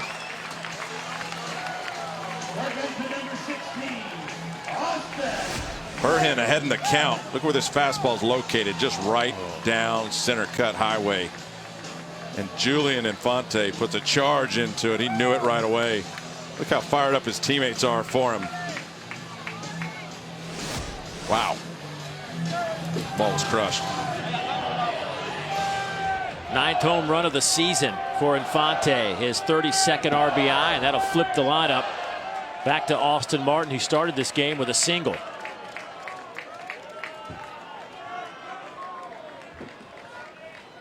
Infante, such an outstanding young man. I've had a chance to spend some time with him over the last 4 years, and kind of root for guys like that. He's going to be successful no matter what he does away from baseball. Well, and again, he probably doesn't even know. I think he probably has an idea of what Corbin thinks about him, but he doesn't even know the impact he has on the rest of this ball club and the waves that he sends backwards to the younger kids about the way he handles himself through all this adversity. Weinert makes the catch. So Weinert with the 3rd out of the inning. All right, 4-2. We got some tweets in with hashtag bases loaded. What's better than March Madness? Bases loaded. I see you, Mr. Clutch. I thought that's what your name was, Mr. Clutch. No, you're Mr. Schick. That is true. It's spelled much differently. Do you watch March Madness, or are you just a baseball guy? I watch March Madness. Never heard of it.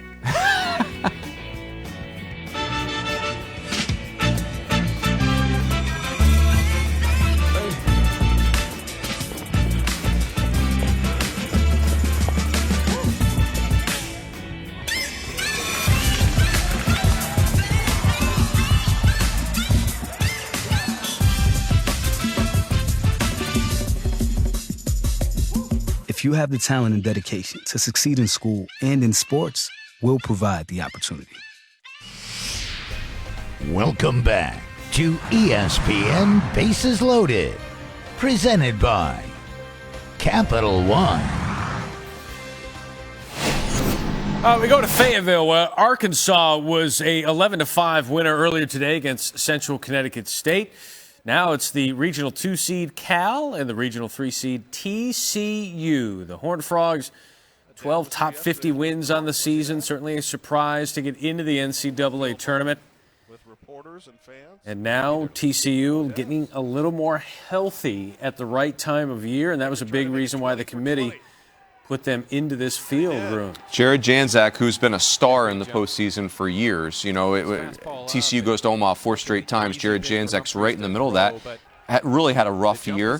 Had thoracic outlet syndrome surgery, and in the Big 12 tournament, he had 12 strikeouts in 6 innings. And it feels like the committee saw that and said, TCU with Janczak healthy is a different team, and that's the team they let in. But they're going Brandon Williamson here tonight, so they're pitching off. And you know, for TCU, they probably in their heart of hearts didn't think they were getting in this tournament, so they're playing with the proverbial house money. So I like what they're doing here, going reverse in their rotation, and if they are to win this game, they're going to have Nick Lodolo, who's a first-round pick, and Janczak and Charles King all wired up for Arkansas. Yeah, this just in. TCU has good pitching. Yes. Jim Schloss. Now, they have played very poor defense this year. That will be the key.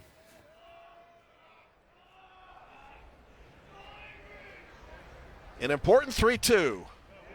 And because of the number of pitches so far in the first 2 innings, a combined nearly 100, we have played already 50 minutes.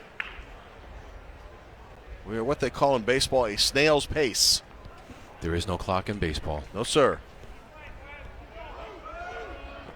And we wouldn't pay attention to it even if there was. Of course, there now is a clock between innings and MLB to keep the game moving. Again, the 3-2 from Brandon Williamson.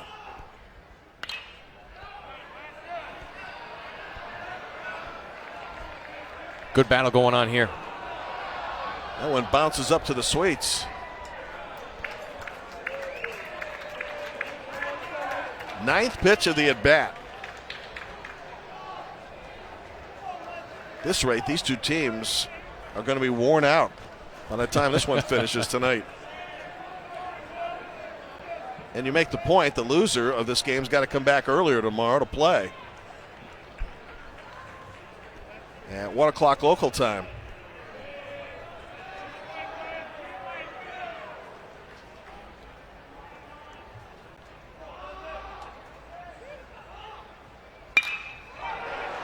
Great position by the TCU defense on the line drive caught by Austin Henry. Inning over like an MLB shift. And it gets TCU out of trouble. After 1-0 front. All right, let's go to Nashville now. It's 4-2. Drake Fellows remains on the mound, 2 1/3 innings, 2 earned runs, 3 strikeouts. Dylan Dingler is at the plate for the Buckeyes. Third NCAA tournament in the last 4 years. They've been to 22 NCAA tournaments overall. Have not won a regional, though, since 2003. Fouled straight back. Now it's full of 3-2.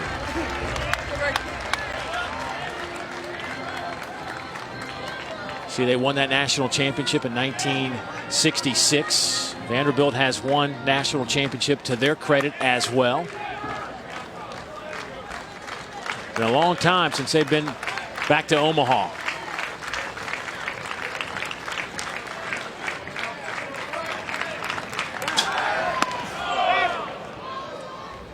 The message from Scott Brown to Drake Fellows, just slow down a little bit. They've had that issue with Patrick Raby. He didn't get out of the first at Ole Miss on Sunday in his start. You know, when you get in here and you get a little anxiety going, a little, squeeze, you start to tend to work a little too fast. And I think that's been the issue with Drake Fellows so far. And you see him start making a conscious effort to take deep breaths before he throws every pitch now. Way out in front. That one hammered out of play.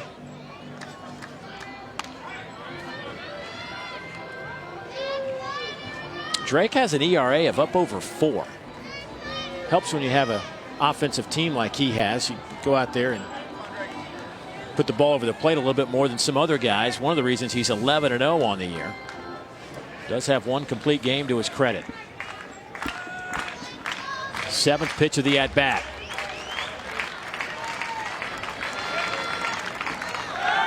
Swing and a miss. Throw down to second. High throw. Got him at second. The second time we've seen us strike him out, throw him out for the Commodores, and Philip Clark behind the dish. You got to have a strong arm to have no momentum going to second base and just let it rip. Not only.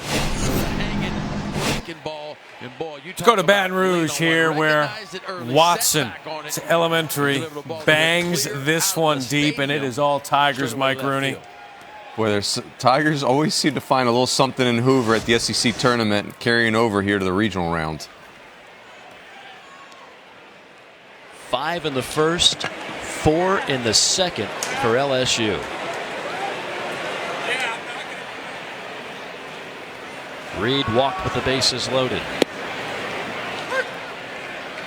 This Stony Brook team, as I mentioned, they played Arkansas. They lost 2 games to the Razorbacks by a combined 3 runs. Yeah. Then their first 3 home games all canceled due to weather. First time they got to get in a game at home was March the 12th against Iona. This is a solid team. I mean, it's a really good team. Head coach Matt Sink does a wonderful job. And look, 29 years of head coach, 21 times they've been 500 or better. 21 winning seasons out of 29 years. To third. Decker is there and rifles across the diamond for out number 3. A very happy Pulmonary will join us when we come back. His Tigers leading it 9-1. All right, one SEC school to another. We go to Fayetteville. TCU with a 1-0 lead on Cal. Looking at Jim Schlossnagle there, the top of the third inning. Was able to make a decision on what the last team was because many of the teams had good arguments. Nice job by Gunther going the opposite field. Aboard with 1 out and a third. And I would think Ray's vote meant a lot. And, of course, he's a former coach. In years past, they've gone straight RPI, and it's gotten a little wonky as far as the teams getting in. But then they applied some other criteria, too. Mainly for TCU, it's the top 12. Or the 12 wins against the top 50 was a big factor. But what was really interesting is it was an eye test. And what team would any coach like to face least played a part, too? Sure. And that's TCU based on their starting pitching. You see the good arm they have in Williamson. They've got a first-round draft pick who's going to pitch in the next game, Lodolo. And then the emergence of Jansen, who pitched very well in the Big 12 tournament, which really propelled TCU into the NCAA tournament. And those were the factors that all kind of came together that swayed things TCU's way. Lodolo picked to finish maybe or projected to be picked as high as 7 in the first round. Maybe by the Cincinnati Reds if he's in that spot, and the Reds are keying on a future good starting pitcher. But that's all for last week. I mean, that talk is for last week. It doesn't matter. Now they're here, and they're going to produce. And if they do, and they potentially could, really cause some problems for every team in this region.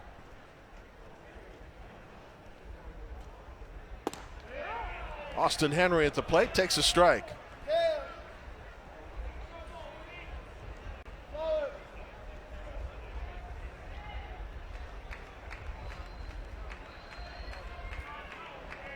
If you're just joining us, TC batters have worked counts deep on Jared Horn so far, despite the 5 punch-outs by Horn. Have a 1-0 lead and a man aboard here in the top of the third. Arkansas won earlier today, 11-5. Razorbacks await the winner tomorrow night. Central Connecticut, which lost, will take on the loser in an elimination game tomorrow afternoon. But what we've seen from Jared Horn so far is that he has bent but not broken. And if you don't get him early, he could settle in.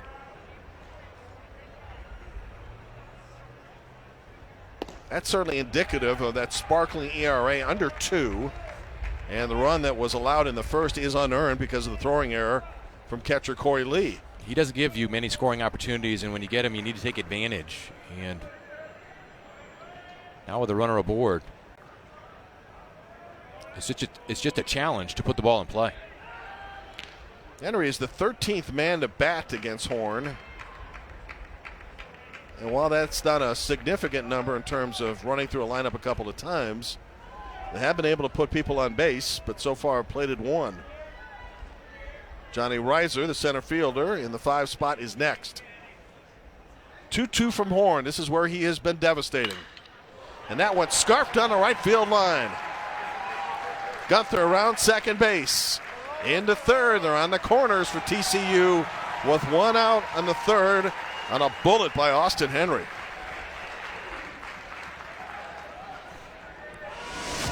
Austin Henry hammers this ball through the right side. That's a fastball away, and he stays on top of it. That's a nice job of hitting.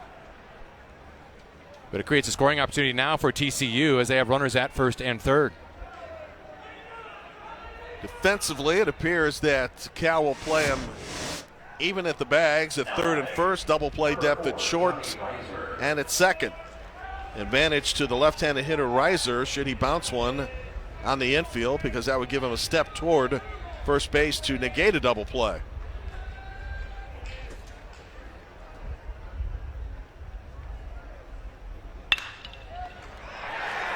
Into left field to make it 2-0. Too hot to handle there. Runner now trying to advance into third, slides, and he is out.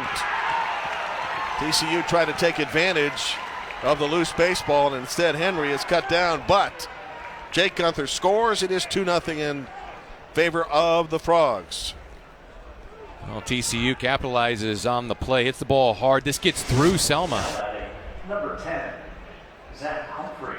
And by the time he chases it down, Austin Henry had ideas of beating all fielders to third base, but not to be. It's going to be ruled an error.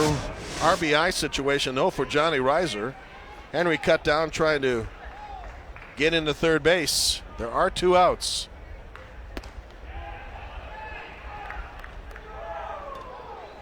So totals on the game now. TCU with its second one of the game. 2-3-0, and Cal 0-0-2.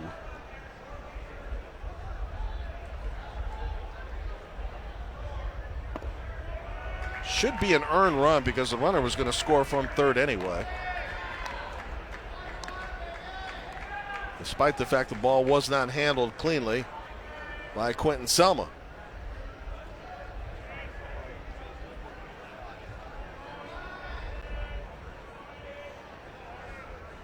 Right now the scoreboard trying to work out the kinks as Cal has a run and was in the third. Hadn't batted yet. Towards short. Runner holds it up for the moment. Good scoop at first base. Good play by Andrew Vaughn. But TCU adds another against Jared Horn.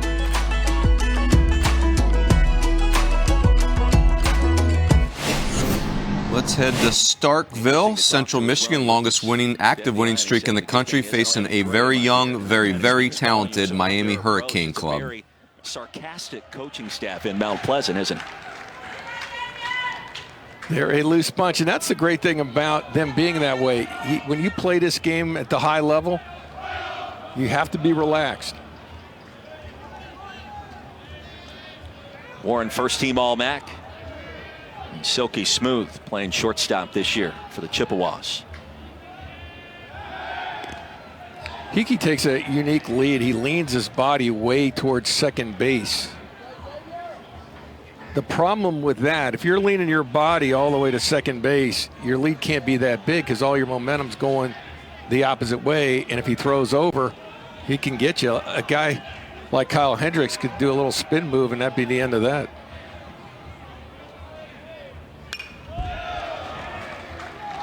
Warren stays alive, one of the more improved players on this roster from fall ball, according to this coaching staff. Was second in the voting player of the year in the MAC. We've got action in Oklahoma City. The Cowboys, runners at first and third, 1 out. Carson McCusker up 6'8". I'm going to say the tallest hitter in the NCAA tournament. 221, and to top it all off, the mustache. Because why not? Whoa. When he came back, you listened to Coach Holliday talk about what really turned this team around was he came back from having mono and got back into the lineup and got back into a spot where he could be, where he could stack it the way he wanted to into that 6th spot in the order. He's really come on, swung the bat really well while recovering in the second half of the year. 0-1. Fine play by Allen.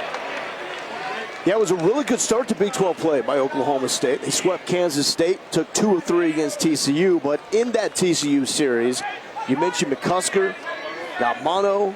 Bryce Carter was lost to a concussion, so the next month they're trying to reestablish who was going to be the guys hitting behind Simpson in the lineup, and it took them a little while to get going. They got back against the Texas series, swept there, and then got swept at Texas Tech, and after that really brought them together, and they've been rolling. Too shallow to score Navigato. There's that throw from Sullivan, took Allen back. That's a big out there for Hunter Biggie. Well, it is, and it is difficult in right field here at the Bricktown Ballpark. Right field at this time of the year, late May, 1st of June, you're looking right back into the sun in right field. It took him a while to find this ball and then come in, corral it. But that's a huge out. Still not out of the frame, but that is a big out with an opportunity to get this third out of the inning. Going back to their story in Big 12 play, after getting swept by Texas Tech, Coach Holliday said they turned it around because they were responsive. They didn't place blame. They figured out how to fix it. Went to Oregon State and swept the defending champs. Yeah, and that's a heck of an environment to go get that done when Oregon State was trying to play themselves into a top 8 national seed, and the Cowboys go up there and take all 3 on the road, and where is a very difficult place to win. Oh, they said at that point the guys were able to look into the mirror and tell their reflection, okay, we're good. And they have been on a roll as of late, going 4-1 in the Big 12 tournament here in Oklahoma City, winning the title against West Virginia, thus allowing them to be the number 9 national seed and to play as a host in the first round. So you got 2 on, 2 outs for Bryce Carter. He's down 0-1. Navigato will come home and score as a wild pitch gets away from Jake Allen. It's 2-0 Oklahoma State. Yeah, it was a hard breaking ball just in the dirt. We talked about having quite a few wild pitches. When you look at it, that's the 15th of the year, and it leads to a run right there. Tried to get over in front of it. It just scooted away. All of a sudden, it is a much different game at 2-0 than it is 1-0.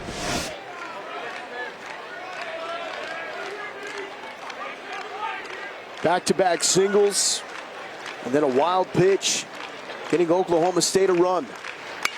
It's now a 2-0 lead by the Pokes.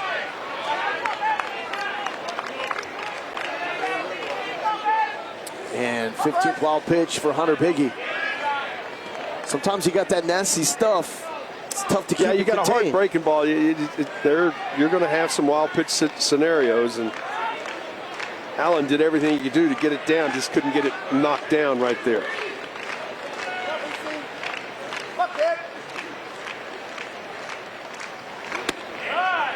Trying to paint. Not close enough, and it's 2-2.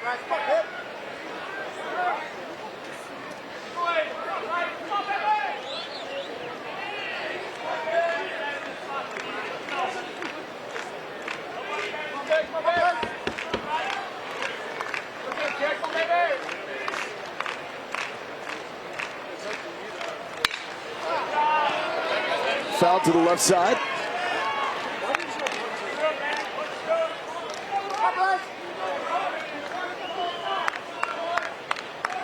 Pitch count going up now.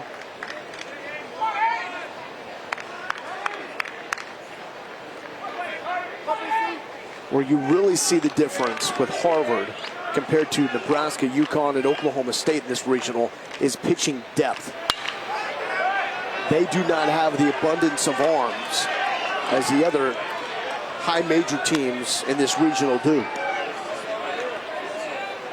We're seeing one right on the mound right now. Oh, yeah. He could pitch for in any league in college baseball.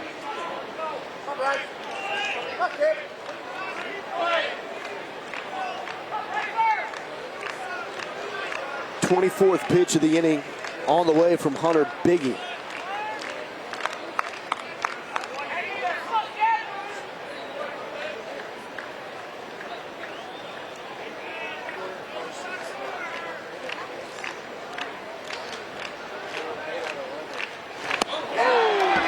Swing and a miss for Carter, and strikeout number 6 for Hunter Biggie. But Oklahoma State scrapes another one across on the wild pitch. 2-0 OSU. We'll talk to Josh Holliday when we return. In Nashville, keeping the Vandy offense is impossible, but Ohio State definitely trying to score with them. Runners at first and third, 1 out, and they have been on Drake Fellows in this ball game.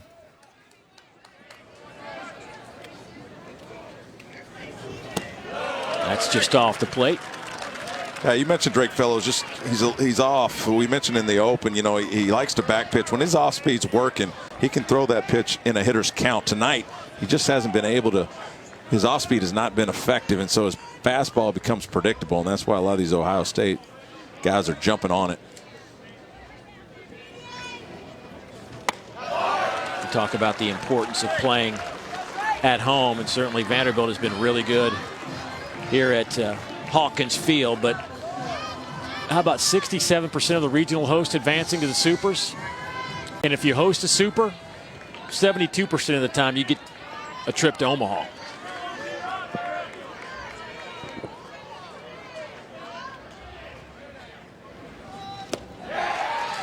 And that one's off the plate. Yeah, and that's a 3-0 pitch for Drake Fellows, just trying to throw a strike, and he just misses. So he's going to have to fight his way through it, which is that's another thing they love about this kid. He's a battler, even when he doesn't have his best stuff. He's going to need a battle right here. Bases are loaded. Ridge Winan will step in. Hitting 8th in the lineup. Struck out his first time against Fellows. A golden opportunity right here for the Buckeyes with only one out.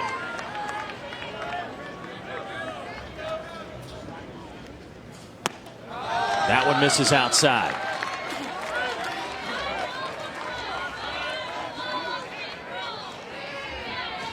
Winan just 1 for his last 18.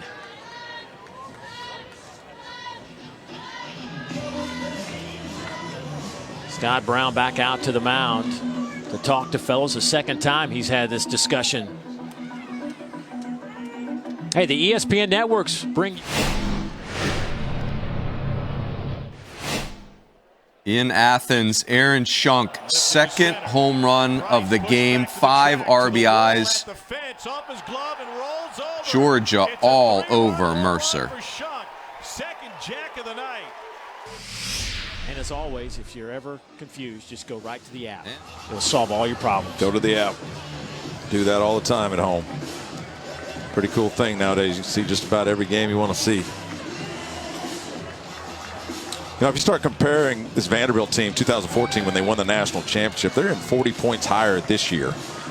82 home runs already for Vanderbilt. If you want to poke a hole in them, it's on the mound. They're a full run worse this year than they were when they won the national championship back in 2014. And we're seeing a little bit of vulnerability here tonight. Popped up behind the bag at first. Ray makes the catch, and everybody has to get back to their respective bases. That is one heck of a play by Harrison Ray. Well, J.J. Bleday too deep in right field to make this play. That's usually his ball, so it's all Harrison Ray right here. And to be able to make a basket catch, keep your concentration when you know there's a chance that runner at third might try to take off on you. Infante tries to get back, but he's going to have a hard time. And Harrison Ray just staying with it. And then whether the runner's going or not, he's going to go ahead and let it go. So he's thinking about that the whole time as well. Great play at second base. That is not easy. 9-hole hitter Nick Irwin, the freshman, looks at a first pitch strike.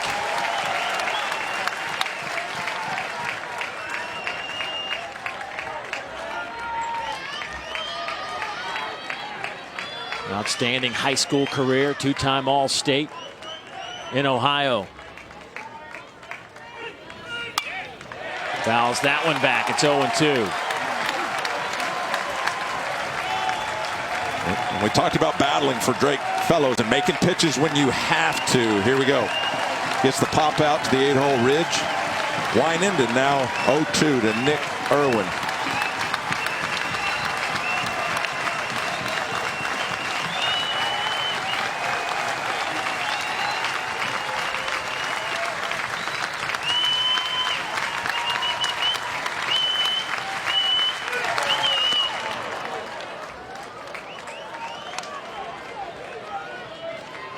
Big opportunity for Greg Beals and the Buckeyes right here with the bases loaded. We will visit with him next half inning. Talk to him about his Buckeye team at making a late season surge into the postseason.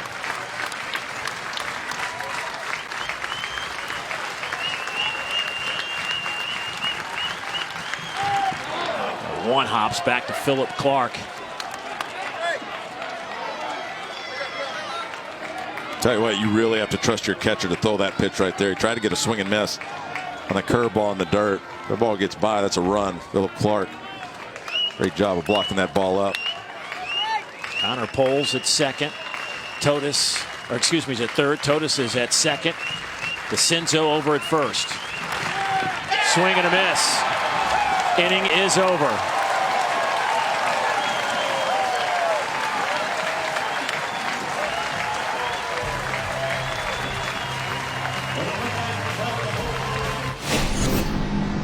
All right, let's head back to Louisville. The Cardinals threaten a nice ball game with UIC, 4-3 Louisville.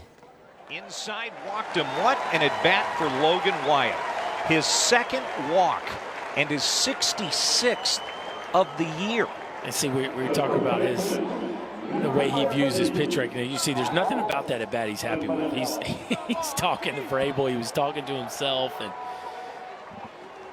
I do think it's interesting because if I was evaluating him, I would be glad that he has such a great pitch recognition, but I would want to know that he wants to swing, and he definitely does. So Wyatt on for the second time via the walk, and now Benellis hits with 2 on. That pitch is outside from Key. He stumbled a little bit, it looks like, coming down the approach on the mound. Remember last inning I said it was such a big inning for him to get off the field? Yeah. I just had a feeling the middle of this order was going to give him fits the next time through, but the fact that he was able to be efficient last inning allows him to maybe have a little more gas in the tank here as he's dealing with the tough trio of Fitzgerald, Wyatt, and Benellis. Fred Gosbeth is warming up now for UIC. Yeah, you just wonder, can he get through this gauntlet here from Benellis, Oriente, and Britton? Gosbeth, a junior right-hander. First activity we have seen in the Flames bullpen. Benellis skies it to left. Backing up a few steps is Thomas Smart. Cam Sunderud makes the catch. Fitzgerald trying to tag, and he will. Both base runners advance. Aggressive base running by Louisville. A little laziness, perhaps, by UIC getting that ball in quickly, and the Cardinals make him pay. Yeah, you know, that you can see Jacob Key not real happy about it. That has to be a scouting report thing, because this is not a ball you would normally go on. But credit Fitzgerald. You see Wyatt going back to the base too. If the lead man goes back, you go back. Wyatt waits to read Fitzgerald to make sure he really goes, and Fitzgerald just runs right in his face. And you talk about aggressive base running play. That is it right there.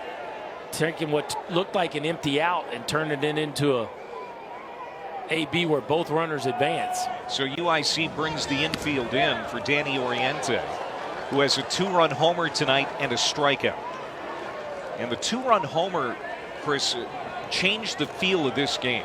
Yeah, because up to that point it was all UIC. Yeah, from that moment you really felt like Louisville was kind of back in it. Not that they were ever way out of it, but it definitely felt like UIC had the upper hand early on from a momentum standpoint. This one is hit well. Left center. And charging on it as Patrick makes the catch. His throw is not going to be in time. That gets the run home.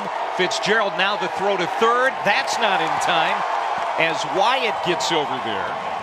And it's now 5-3 Cardinals. Danny Oriente driving in another run with an RBI sacrifice fly. Well, and that you just got to give Tyler Fitzgerald all the credit for that run. A single, steals second base, basically steals third base on the left fielder Smart, and then scores on a really a kind of a medium fly ball. Here as Patrick charges, and watch Wyatt go back to the base. Then he reads the throw and another aggressive base running play. And Key, if he gets it out of his glove, probably throws him out. Cardinals really running the bases. Alex D will step on the bag, end the inning. And another run in for the Cardinals. They lead by 2 now, going to the 6th. All right, update you on some scores. North Carolina and UNC Wilmington tied at 6 in the 9th, and we are being told that that game will resume within the next half hour. Is that right? 8:50. So, yes, within the next half hour, about 25 minutes away, they'll close out that game, or it could continue into the night as it is tied at 6. We'll continue to keep you updated. 2-0 Oklahoma State on Harvard. Back after this on Bases. Welcome back to ESPN Bases Loaded, presented by Capital One.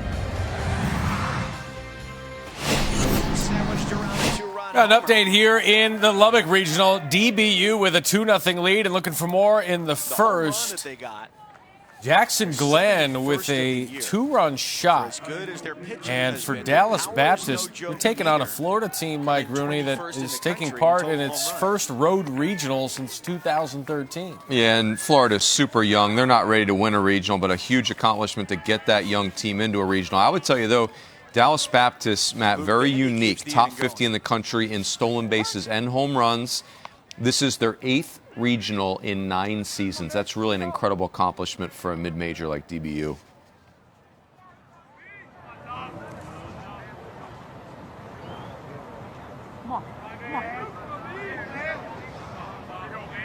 Now in his junior year, he's a guy who got some major league attention with the draft coming up right around the corner on Monday as he came out of high school in 2016.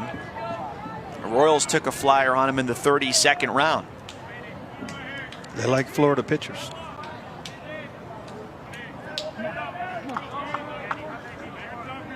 As the Gators learned last year, and that's been something they've been trying to make up for with the loss of 2 great arms going into the Kansas City system last year. 4 straight base hits.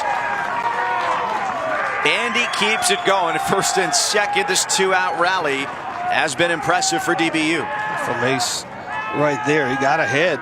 Just didn't make the pitch. It was the right selection, just didn't locate it, left it out over the plate enough for Bandy to hit it into left field.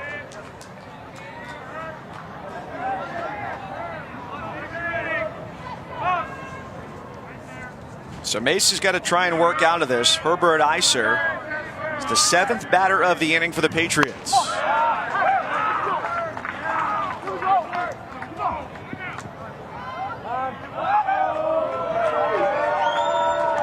Time is called. Here comes Kevin O'Sullivan, the head coach for Florida, to try and settle things down. That's your head coach coming out right now. He said he got something on his mind. It's about location more than anything, because he's been able to get ahead as he did on Bandy, just left one over the plate.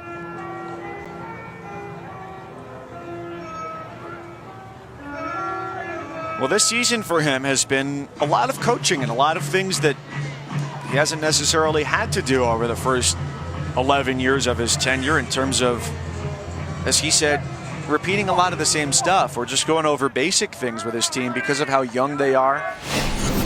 I want to get to Fayetteville. Andrew Vaughn. Sorry to interrupt you. Deep sauce. Sorry. Oh, wow. Deep You're sauce. calling the shot. Deep sauce. Andrew Vaughn, you're calling a home run. Yeah. Yes. Okay. Correct. Last year. Throw a strike, Williamson. Let's go. 3-1. Brandon Williamson. 3-1 meatball. Andrew Vaughn, finalist for the Golden Spikes this year. He won it last year. Watch what happens. Shame on you. I get a push for that, right? What's the... You get pushed for that. You get nothing like it. Sorry. Sorry about your luck. Taking us off that other game. And there you have it. Thank you for the Golden Spikes Award finalists. 4. Who's going to win it, by the way? Today, right? Got to be Rushman. Okay. He's going to be his first pick in the draft. How about this? Teams have stolen 13 bases on him. He's going to have 80 walks when it's all said and done. That's not bad. 2-0 TCU, one of the last 4 teams into this field. I'm smelling a quad box. Because the producer told you in your ear. I don't know what you're talking about. Killjoy. Vanderbilt with a 4-2 lead over Ohio State. Louisville with a 5-3 lead out of Illinois. Yes! Oh, wow! Let's get quadratic. How did you know? How did you know? You know, just sometimes you have instincts. Uh-oh. It's going to go way Code quickly. red. It's going to go way quickly. Oh, baby. Dallas Baptist doing us no favors. Not All cooperating. right, pick a game here. Where are we going? Let's go Fayetteville, please. Fayetteville it is. TCU and Cal. Andrew Vaughn's on first. That's why we're going there. That was by Connor Mack with the man out in the 3rd. Now time call. So you said Andrew Vaughn was going to go deep sauce. Yes. He went walk sauce. And then you picked this game out of 4 possible games. You picked this one. I wanted to introduce America to Kirk Sarlos, the pitching coach of TCU. He's not wearing a jersey, so I figured we would want to be introduced to him. We've got our guy Seth, who's just taking the bull by the horns. Said, you know what, we're going to Nashville. This is more interesting than a picture meeting on the mound. Please cut Mike Rooney's mic. 4-2 Vanderbilt here in the 4th.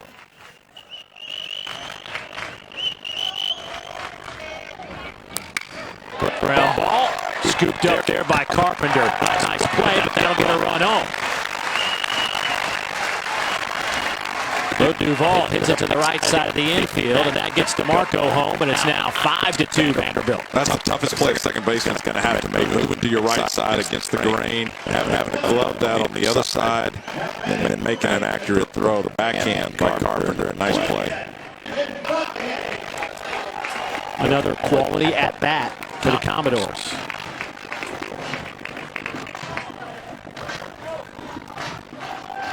Here's Julian Infante. Last time up, smashed one over the left center field wall. His 9th home run of the year.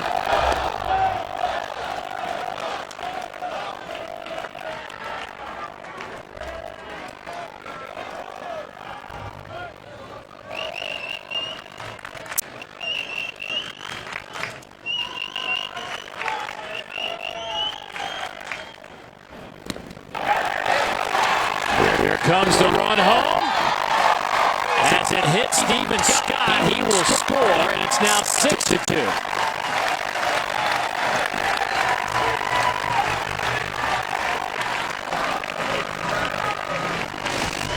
Well, Burhan just chokes this fastball into the dirt. Dingler not able to handle it. We are going to Atlanta because the men of orange and green have the bases loaded here in the top of the 5th. The MEAC champs, Florida A&M Rattlers. The Rattlers, they're not Cobras, they're Rattlers. Serpent family, but they are Rattlers. You did ask, are they the Rattlers or the Cobras? You are well up on your mascots. FAMU trailing 5-0 here to a Georgia Tech team that is the number 3 national seed and hosting for the Regional for the first time since 2011. Well, Georgia Tech's going to try and outscore you. That's really their offense is phenomenal. The pitching has thinned out for sure. After a walk, load up the bases. Amos Willingham has been helped out with 2 double plays turned behind him. He could use one right here. Jumps in front, 0-1. Maxwell will turn 23 on June 14th. Hitter who puts the ball in play. They could use that right here. Center field, Nick Wilhite lines it up, makes the catch. McDaniel tagging from third. Lawrence tagging and going to third. Rattlers on the board. Maxwell picks up the RBI with a sacrifice fly. Puts the ball in play. Good things happen. Max Flower is at the plate for Cal, tying run at first base. Cal with some action here, Rube. Yeah, this is a very offensive Cal team. Again, this Fayetteville Regional is TCU and Cal, very interesting clubs. To his brother Austin. Cal with his first tournament appearance since 2015. Now if you're They are a program on the rise under Mike Nude. Does a phenomenal job. Was the closer on the 99 Miami Hurricanes team. Don't look at that. Yeah. Safety squeeze. Wow. And we have a 5-2 ball game. Oscarella got the bunt down. Not only do you get the run, but you get the momentum because now you got a pitcher on the mound that is just chapped, just really upset that a guy bunted a ball 17 feet and now I have a run on my earned run average. You can't. Out of the MEAC. Well done. Safety squeeze. Good job. Tristan English, no play at first. Clark Vince, For all the angst of TCU being in, you said it, Matt, they have talent on that roster. They went to Omaha 4 straight years, and then this Brandon Williamson, he's going to be a high draft pick, 6'6" lefty who throws 94 miles an hour. They're showing here. Tell us the story. Darren Baker. Aaron Baker right there is now the second baseman at Cal. That's JT Snow saving him, almost getting trucked as the bat boy. He's also headed to a double There he play. is. Dusty is in attendance in Fayetteville. Saw pictures of him on Twitter. In Cal gear. Towards third, fair ball. Webb steps on the bag, throws the first safe. FAMU's got something going here. Had the pick, thought he had the man, and another. We're going to have bases loaded again. Inning Here in the continues. fifth. Robinson reaches on the fielder's choice. And Reese is out at third. Never mind, it was a fielder's choice. I should watch the games while they're on TV. I'm not sure if he did touch third. Bag. He wasn't sure. That's why we have the two box on for that you. 5-3 attempt on that double play. It's a nice scoop right there. And that is JC Snow is doing a regional for us, Matt. He is in Stanford, I believe. No, he is not. He is in Corvallis. Just glad he's doing a regional. That would have sounded bad. That's right. That wouldn't have gone as. My story would have not been as strong. When he caught the baseball, he went back just to make sure, and that little extra time right there may have thrown the timing off on that throw all the way across the diamond. One disappointing thing for Cal is they have Jared Horn, their ace, in this game. So that was one thought that they would save him for that Saturday game. They have used him.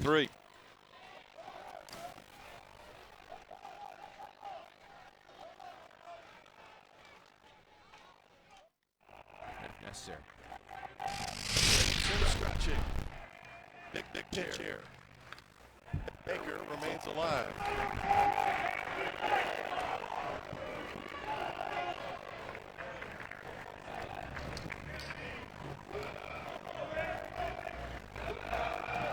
By the way, North Carolina in Chapel Hill set to resume at about 10 to 9 Eastern time in a 6-6 game. Opening round.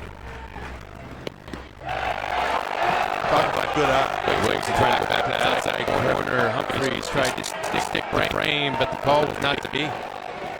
Baker for the second time has worked the count to 3-2.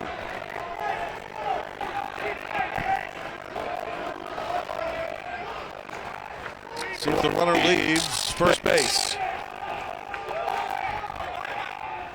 He does not.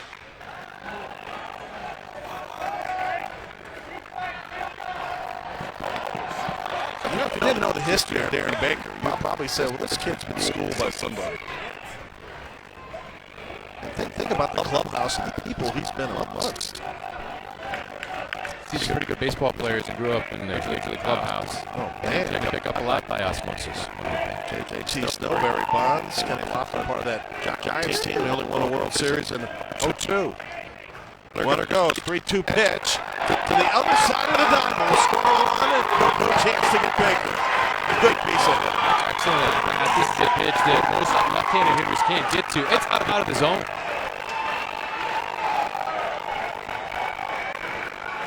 Pitch is out of his zone, but starting the runner, starting the infielders to move, and he gets on top of that, hits it the other way.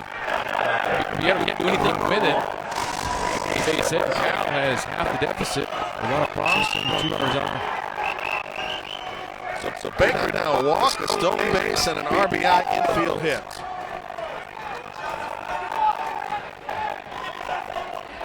Sam Wesniak with a score now 2-1.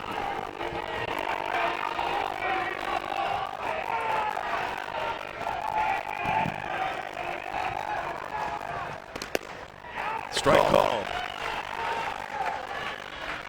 Frogs with a run in the first, then another in the third. Cal with its first run moments ago here in the fourth.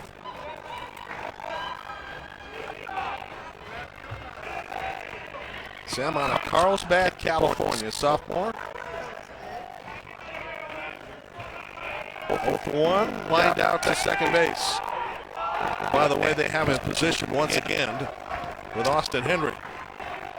Wesniak's got some pop. It's not often many teams can have a hitter in the bottom third of the order hitting 10 home runs.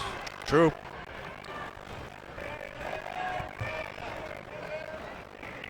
Charles King right now warming up for the Horned Frogs, as they have got some quick activity going in the pen.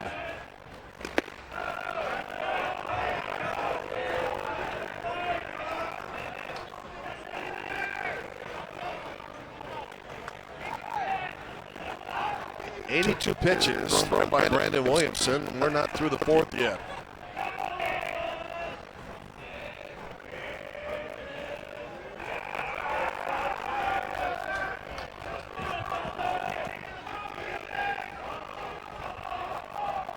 This game slowing down as Williamson with a long look in a home plate and his catcher Humphreys.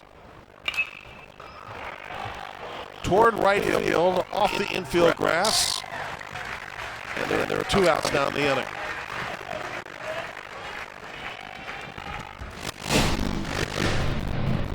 Let's take you to Lubbock, Florida. Down 2-0 to Dallas Baptist. Corey Acton. 2-1. Is it high and deep out toward Oh, baby. It's gone. 2-run shot. Get the Gorilla. His 6th of the year. They are still tied at 2. We'll keep you updated. Cal has plated a run here. We're in the 4th.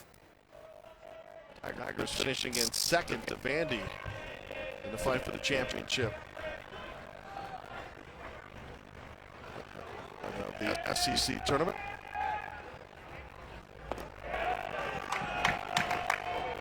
You would think with the amount of pitches, Scott, we've seen tonight from both teams, that the game would be a lot higher scoring than it is.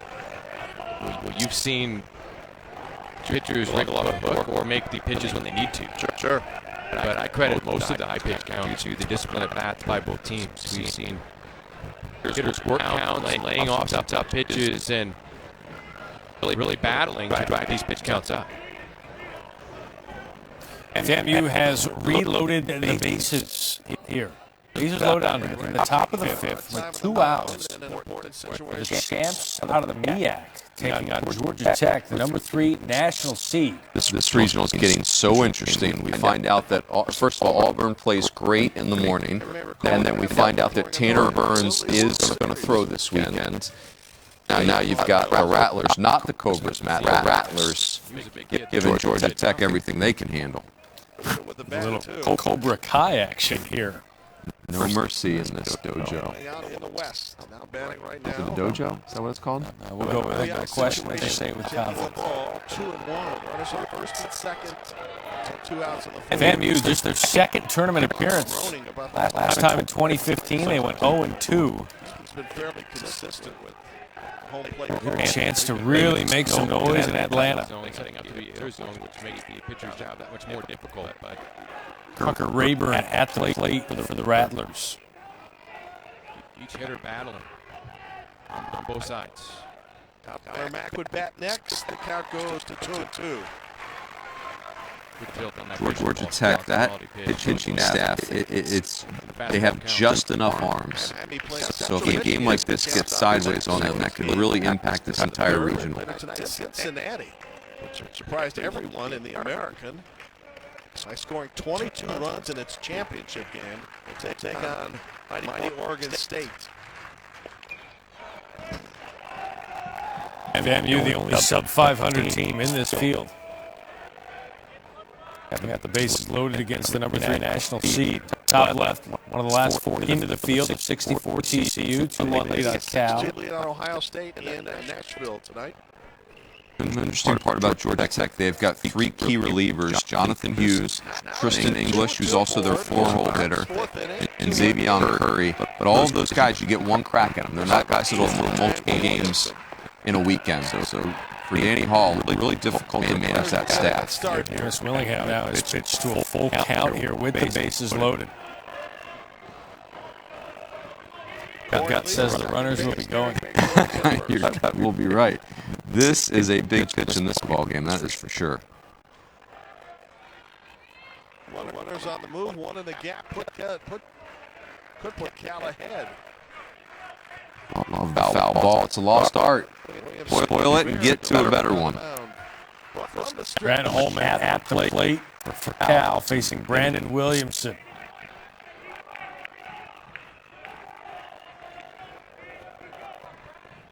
Yes, do it again. Cal hitter. Base runner's going to work out. What makes baseball so exciting for the kids nowadays? Put them into the game. Foul ball. from both teams here. Well, the kids that foul pitch off and get a meatball and put it in a gap, it's exciting for them. They don't count. Make the call here. We're going gap shot. 2 of them. Wow, on both of these screens? Both screens. You're gap double shot. dipping the chip here. Okay, you're 0 for 1. Not good.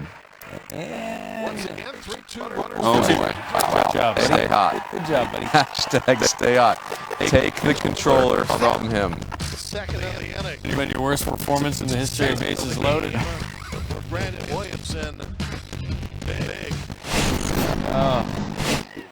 Plenty of time for redemption here this weekend. Oklahoma State, 2-1 lead in the 6th.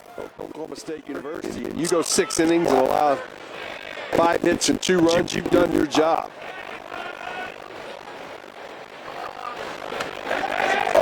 That's close.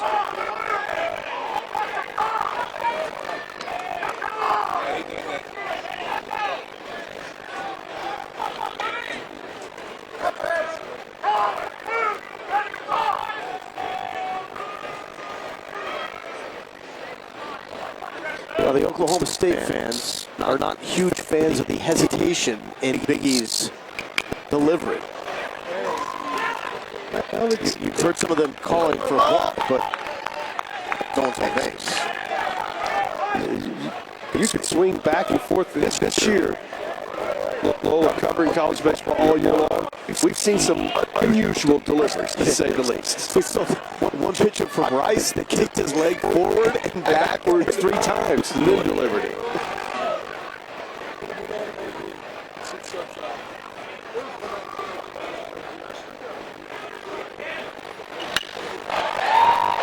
That's the center, and that is down for Boone's second signal to center field. Well, good hitters. We'll see. Spin out of your hand. Watch him set back. Front side sets down, keeps his hands back. You can see his head right down on top of the baseball. That was an excellent swing for Boone. The 19th multi-hit game of the season for Trevor Boone, and now leads Oklahoma State.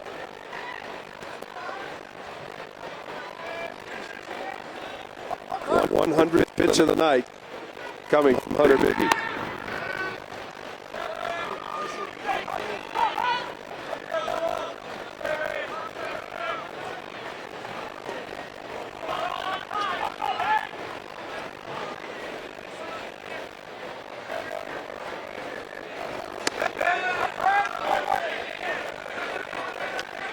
We asked Coach Holliday how Cusker ended up at Oklahoma State.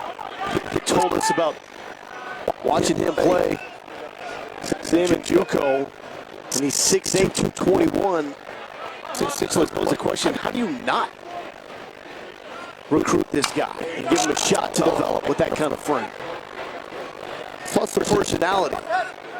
They love the kid. He had the perfect combination of the raw skills, the size, and a good culture guy. It was a no-brainer at that point. Yeah, I mean, he's just developing. Those numbers tell you right there. He's getting better and better. And his frame, understanding the strike zone is one of the first things. What you can go after.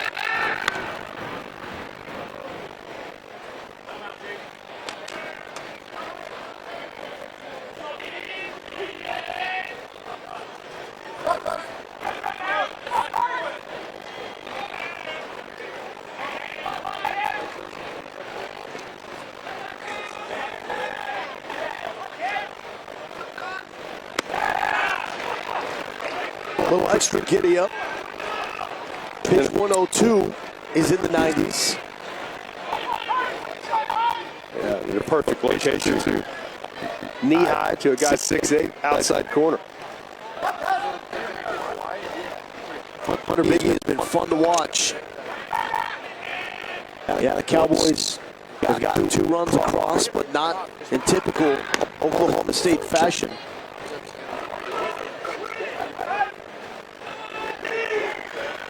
If there's such a thing as holding this lineup in check. Check in on Fayetteville here. Hunter Wolf at the plate with a 2-1 lead. Cal played in a run in the bottom of the fourth. We'll see if they can respond here. Sure. When you start runners, you've got people moving around. It creates holes and opportunities to score. Cal worked it to perfection. That one pounded toward left field and deep. And gone. Hunter Wolf gets that run back in a hurry. TCU again up by 2. Wolf jumps on a breaking ball that hangs up in the zone. The location is everything. This one left. The Wolf takes advantage, gets that extension, generates that backspinner, spins the baseball. Baseball We are underway in Chapel Hill yet again after a few-hour rain delay. Lightning storms in the area. Tied at 6 in North Carolina after that lengthy delay. Can walk it off here in a matter of moments. Before that ball gets there, so he's not able to move. Good dirt ball read. But that's the tough part as a catcher. If your knee's down that early, and then you have to react to a ball, you're going to be late. When you're late, the ball bounces far. But as I said, they're going to load the bases, and this is where it all goes down.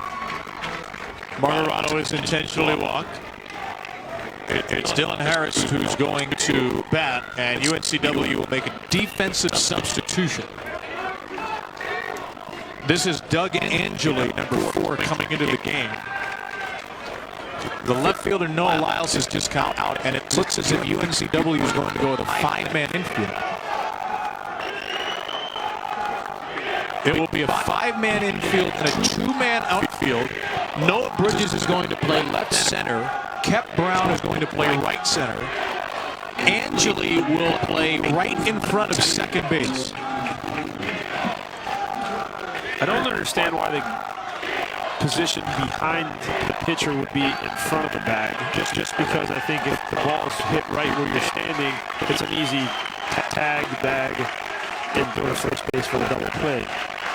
That's my only question, but I mean, why not? This game has been interesting enough, so let's see what can happen here.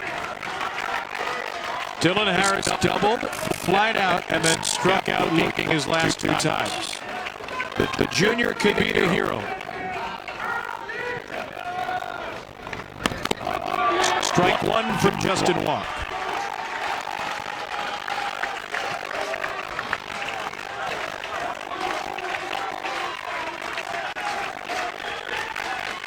Dylan Harris started the year red hot. His second half has been a struggle at the plate. A fly ball to median anywhere should do it. Oh, they got the runner hung up. Soretti coming to the plate and throw aside. Wow. Oh, are you kidding me? It was a missed squeeze. A missed squeeze turned into a walk-off. Somehow, some way, this game is over. North Carolina has won. Wow. What in the world did we just see? We saw a hitter miss the sign. A runner take off. It's supposed to be a suicide squeeze. Turned into the best outcome for... You see the runner come into play right here. That's a suicide squeeze. You see Forbes at third base. The third base coach questioning what just happened. And then the overthrow. Game over. Watch. You'll see Forbes going, what just happened? That's supposed to be a suicide squeeze. And the game's over. Uh-oh. It gets caught up. Trying to make that play. Way too long. He held down to the ball too long, and that's another thing too, right? You want to get it to home plate because you want to be running back to third base to have the opportunity to make the mistake at third base, not at home plate. Because if you make it at home plate, game's over. It's an E5 officially. The error against Colways. North Carolina has moved to the winner's bracket. UNCW moves to the elimination game, so as you can see there, things have changed. The NCAA has decided they're not going to play a second game tonight. They're going to just reset, break, This field's obviously still a little bit soggy from all the rain it took. Tennessee Liberty will now play at 11 a.m. Eastern tomorrow. So, the schedule as we know it is Tennessee Liberty at 11 a.m. Eastern. UNCW against... You got to wonder if 3 hours they forgot the signs. The rain delay was so long. Josh Margolis tweets, can't think of a better way to spend a Friday night after a long day of work than eating store-bought, ready-to-eat ribs while watching. Ready-to-eat ribs. Thank you for that. Our mouths are watering. Ready to eat ribs. Let's go. You don't even need to warm them up. Ready to eat. Alex Webb had an RBI ground out on the top of the first for Jacksonville State, the Ohio Valley Conference champs, making their first appearance since 2014. But now, Tyler Keenan has walked. And we've got bases loaded here in the bottom of the first. Big crowd and Swayze trying to make up for a heartbreaking home loss regional last year for Ole Miss. And by the way, Matt, those uniforms are insanely nice. The baby blues. It's easy to root for. Yes. He trails only Ron Holt and Skip Bertman. He has led Ole Miss to 16 regional appearances in his 19 seasons.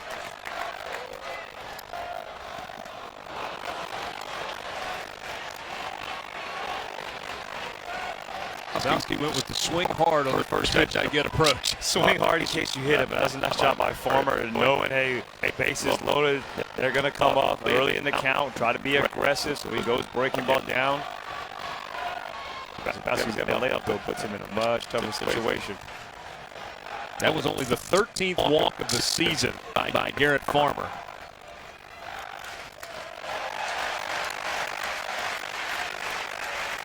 Jacksonville State got a leadoff double at the top of the first, and then 3 straight groundouts. Alex Webb's ground out to short scored Trey Kirkland. Put Gamecocks ahead 1-0.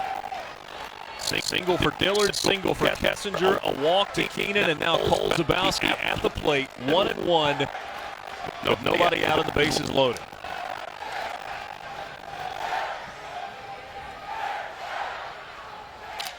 This ball lined the opposite way, a base hit. Dillard comes home to score, station-to-station baseball as everybody moves up 90 feet.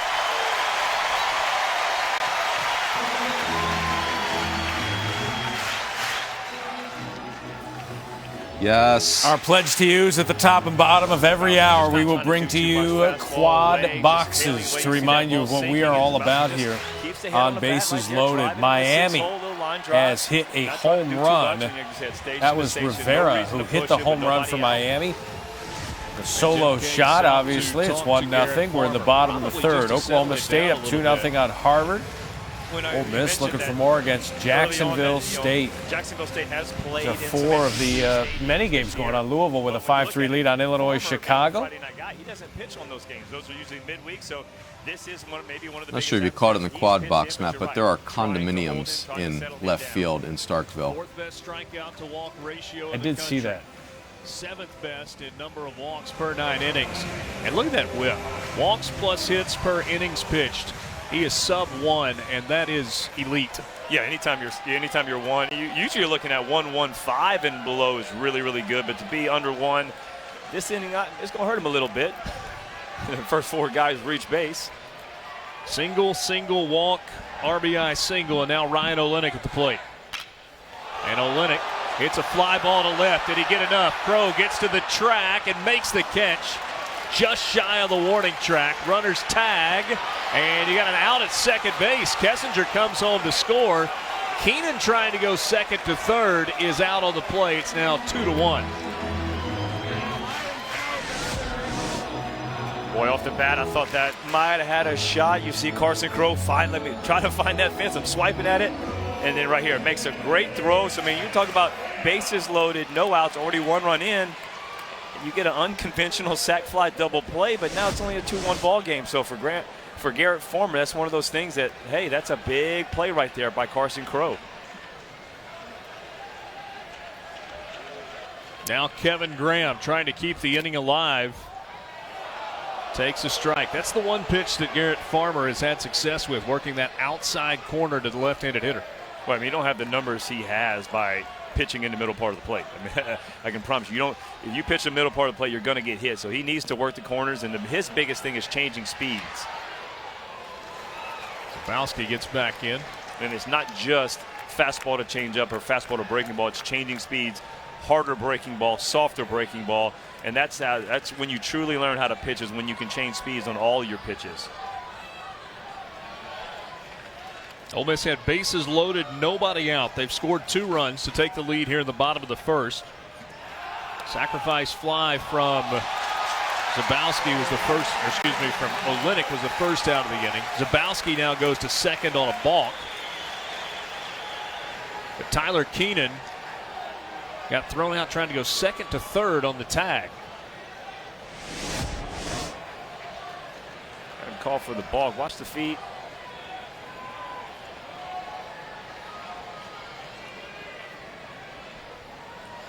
It looks like I don't know if the back foot moved first, or the back foot did move first, but he also didn't look like he gained ground with that front foot. Oh, nice changeup. When you're talking about that pickoff as a right-hander, when he spins to move, you can't just replace your feet. You have to gain ground toward first base, and I think that's what they saw. It's the 3rd balk this year by Garrett Farmer. If Farmer gets out of this with just 2 runs allowed, it's got to feel like a small victory.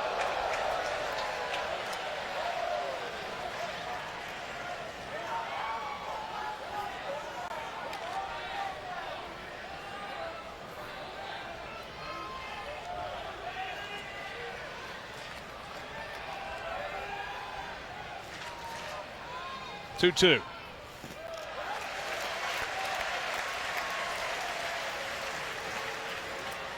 First base open. Kevin Graham has got 9 home runs on the year. How careful are you here? You think you would be, but a guy that's only walked 13 now, obviously he's not pitching around many hitters, but you're going to make him definitely hit your pitch. Look for probably a breaking ball or even off-speed pitch. That way you know if he does, he's going to hit mine. If not, then a walk wouldn't be too bad. Kevin Graham has struck out 37 times this year in 137 at-bats. The full count. Stays up. 2nd walk of the inning. Well, with the 3-2 changeup, you see that coming in at 77 miles an hour. That is one of the better 3-2 pitches. If you can control it, throw it for a strike, because the hitter sees the ball middle part of the plate, jumps out there, and the change of speeds usually gets him out in front, but that ball started off a little bit up in the zone.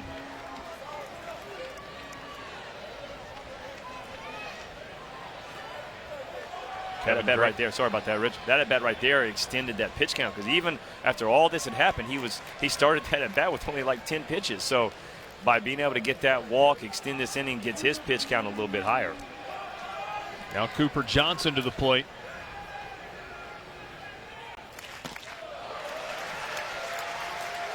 Garrett Farmer had an arm injury after 3 starts in 2017, so 2 years ago. Missed the rest of that season.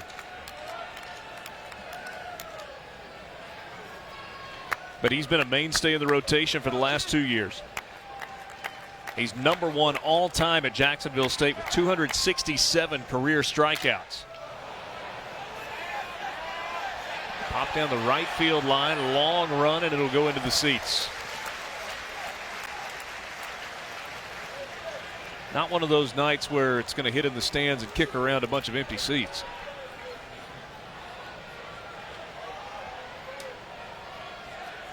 You'd be hard-pressed to find an empty one. If they are empty, they're standing around the concourse trying to get a better view.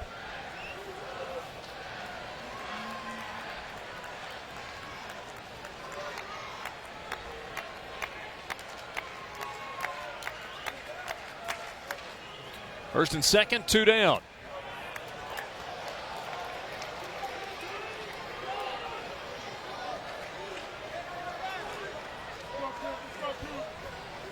Cooper Johnson named the 2nd team All-SEC catcher. Also the SEC All-Defensive team.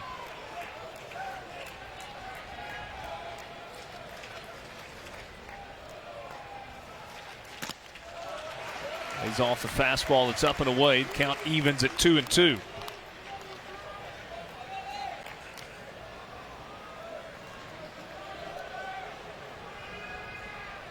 Jacksonville State got on the board top of the first inning with a single run. A leadoff double from Trey Kirk, but ended up coming around to score after a couple of ground ball outs. Ole Miss has answered with 2 runs in the bottom of the first. Full count coming here, and now the base runners will get a head start.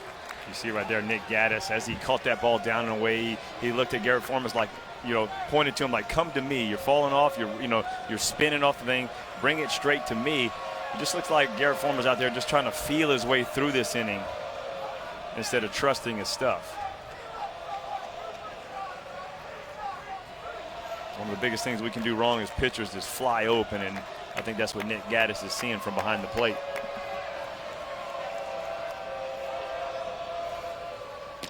Breaking ball froze Cooper Johnson for strike 3. It could have been a whole lot worse for Jacksonville State. In the bottom of the first, we played an inning. Ole Miss 2, Gamecocks 1.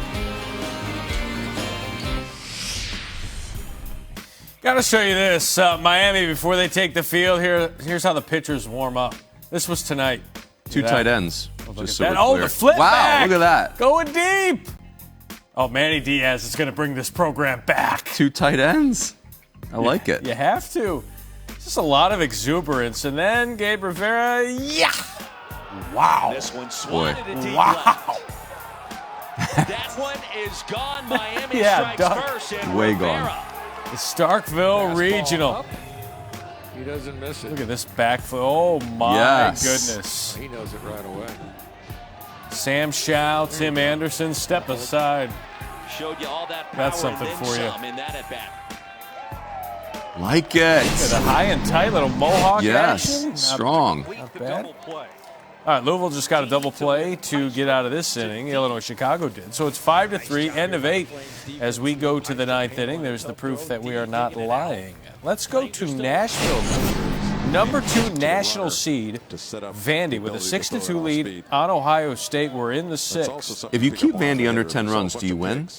Or you still have to have more runs than them? I think Ohio State would advance in the winner's bracket. All right, good. Good to know.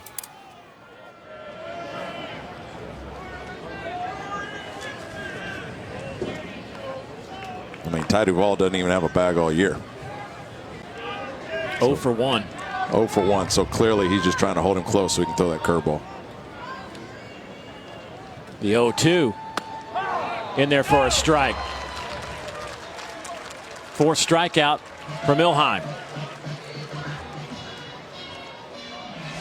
Yeah, it's a little bit of an outthink by Infante. He swung at that ball that was out of the zone and low, so he tells himself to stay back and really see it, and that's when you get the freeze up. Ball was high and out of the zone, but big bite on that curveball from Milheim. Comes back over the middle of the plate. Strikes out Julian Infante for the 2nd out.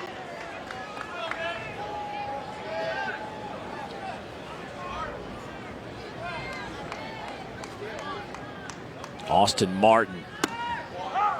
Top of this lineup, Austin. 1 for 3. Kind of a tough night when you're 1 for 3 and your average dips a point, right?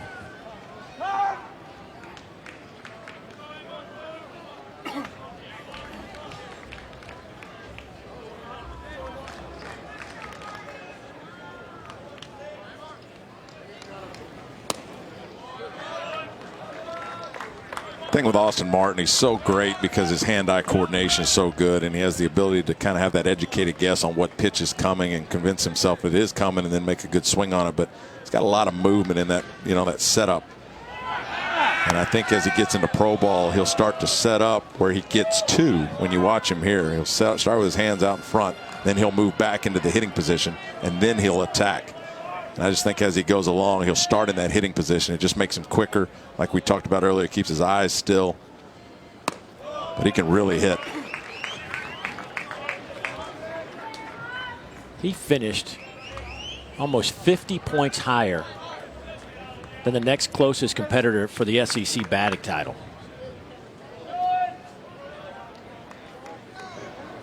See him move his hands back into that position and then get ready to go. I think if he starts in that position, he'll be that much quicker to the baseball. He'll be a little more quieter, like we talked about J.J. Bleday making that adjustment this year. And now the sky's the limit. Dude might hit 500 next year.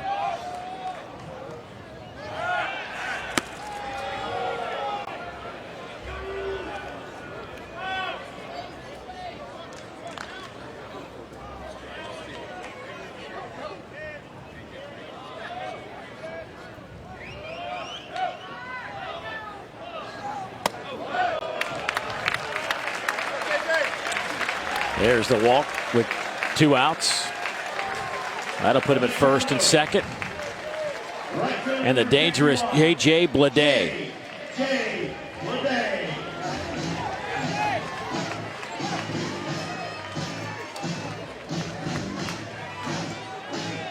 When I talk about educated guesses as a hitter, especially a good hitter for J.J. Bleday, he might get shown a fastball out of the zone just to show him that he's going to get it, but almost every pitch he's going to see right here is that curveball. Matt Schick, Mike Rooney here on Bases Loaded. So show him the fastball. This is the number 15 national seed in West Virginia as the runner gets thrown out trying to take second. Interesting thing about West Virginia. Maybe try to flip one. First time hosting a regional in 64 years. What did they do tonight? They chose not to start Big 12 Pitcher of the Year Alex Manoah, their ace, against Fordham. Today's 26 home Fordham runs. Went with John Stankiewicz tonight, second best ERA in all Division I, and right now he's holding West Virginia scoreless.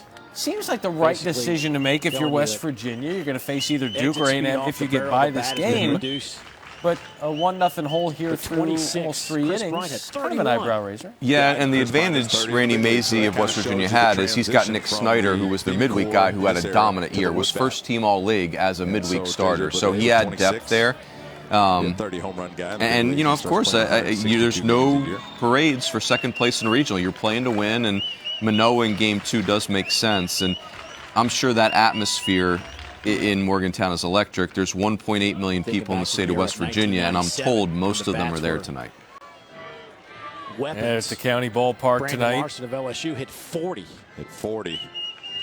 Yeah. 1-0 lead for Fordham, the champs out of the A-10. Great team speed in that regional, by the way. Fordham led the country in stolen bases. West Virginia was also a team that runs a ton. That was beyond when I played. Yeah, Fordham 174 stolen bases, leading all of Division I. Again, they anticipated 3-2 count, number 9 hitter, kind of going right after him. That's kind of how Stankiewicz feels, though. May want to drop a breaker in. Well, after that fastball on 3-2, maybe he'll follow your advice this time. Well, it gets to the point where, you know, I kind of like the pitcher to have conviction. You know, I may put down the fastball and he wants to throw his slider. Well, I want him to throw what he wants to, not what I do. Outside, and Tevin Tucker works a 1-out walk. First walk handed out by Stankiewicz. Second baseman Tyler Jones. Back to the top of the order. West Virginia's second baseman Tyler Dones.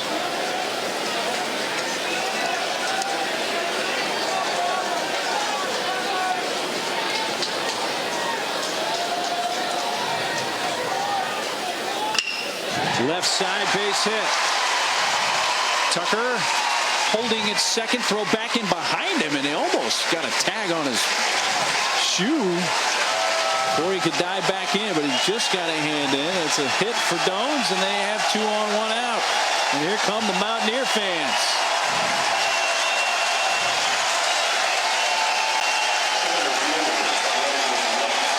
Now, Mountaineer fans certainly making their presence known. You could just feel it. They just want to go nuts. What an atmosphere. This is great.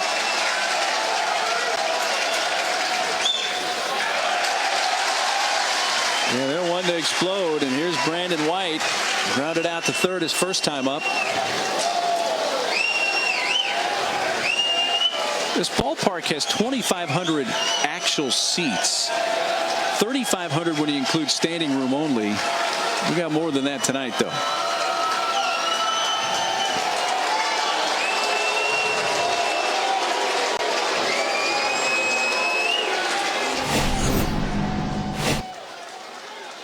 Beautiful ballpark, opened up in 2015.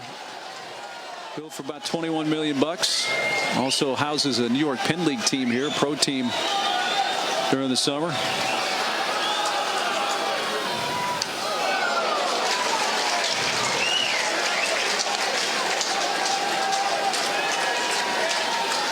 A great example of pitching backwards.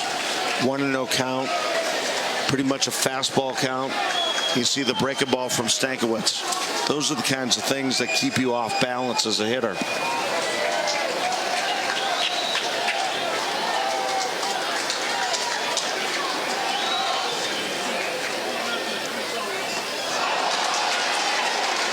Right back to that same breaking ball away, and it's 1-2. Well, I call this one the Frisbee. Ball just refusing to stop turning. Big swing, way out in front.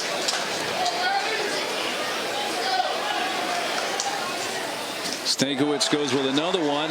Nice pick and down to second, safe.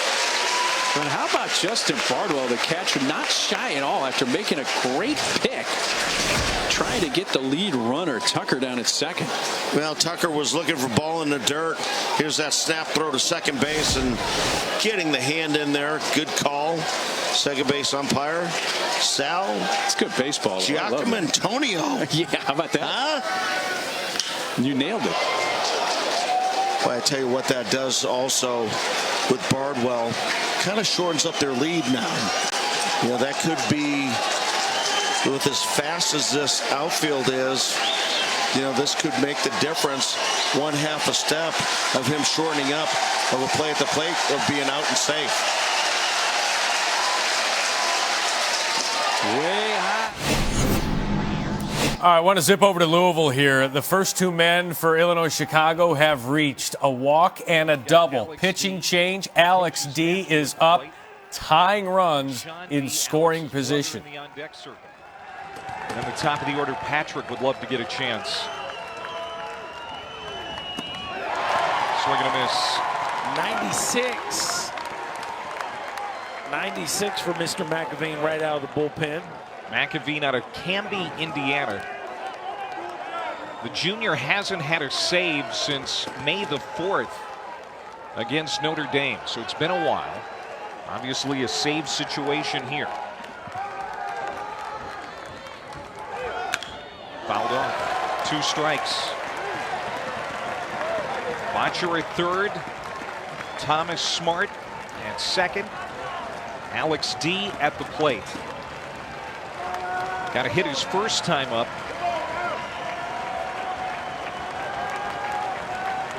Pop out and ground out his last 2 trips. Let's see what McAveen brings here.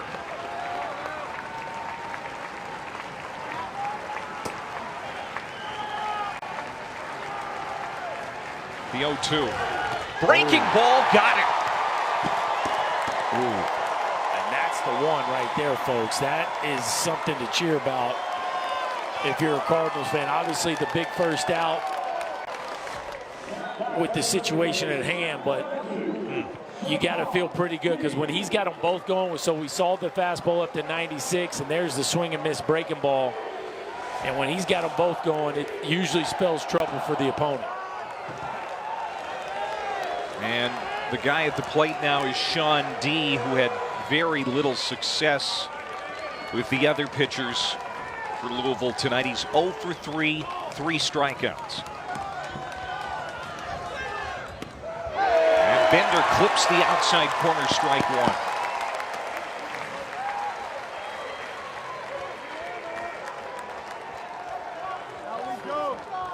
But barring a double play ball here, UIC will get Patrick to the plate. And of course, we know what he did to start the game for UIC. Yep. Hit a home run. Another strike on the outside corner, 0-2. 97.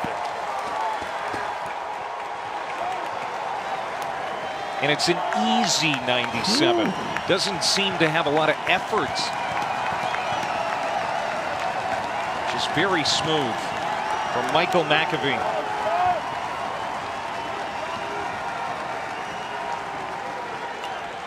In on the hands, and wow, D is able to spoil it. I don't know how he hit that one.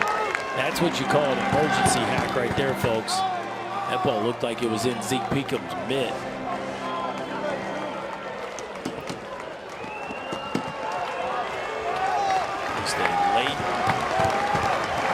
Lifesaver right there. It really wasn't in on the hands. He just pulled his hands in and fought it off.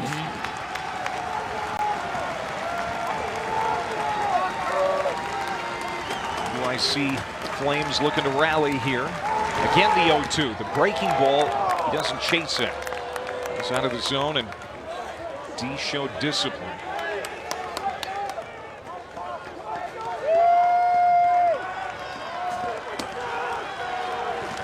A walk and a double to start the inning for UIC. Botcher at third, Smart at second. The 1-2 pitch. Oh, what a take. Great eye, 2-2.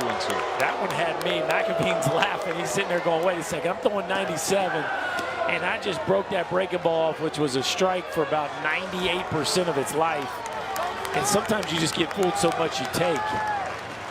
And Zeke Peakham didn't try real hard to steal that one, but what a great take right there from Sean D.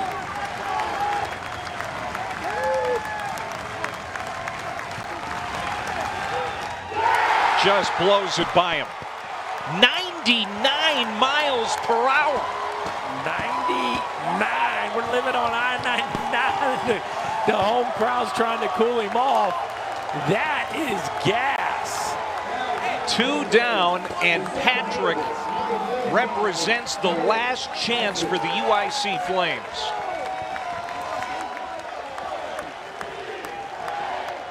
Crowd comes to its feet. At least those wearing Cardinal red. Yep. The UIC fans in red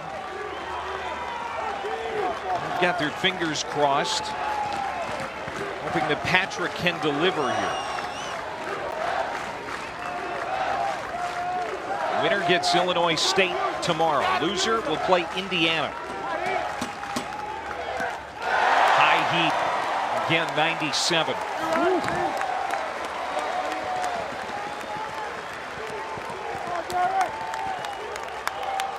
And not a bad time to top out 97, 99 if you're Michael McAveen a couple days before the draft.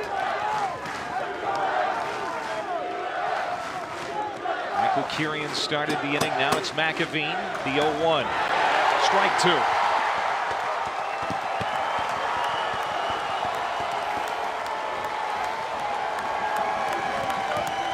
McAveen 11 pitches so far. 9 have been strikes. And now he needs one more. It's been a clinic. I mean, the breaking ball was sharp, and the fastball just keeps climbing the ladder.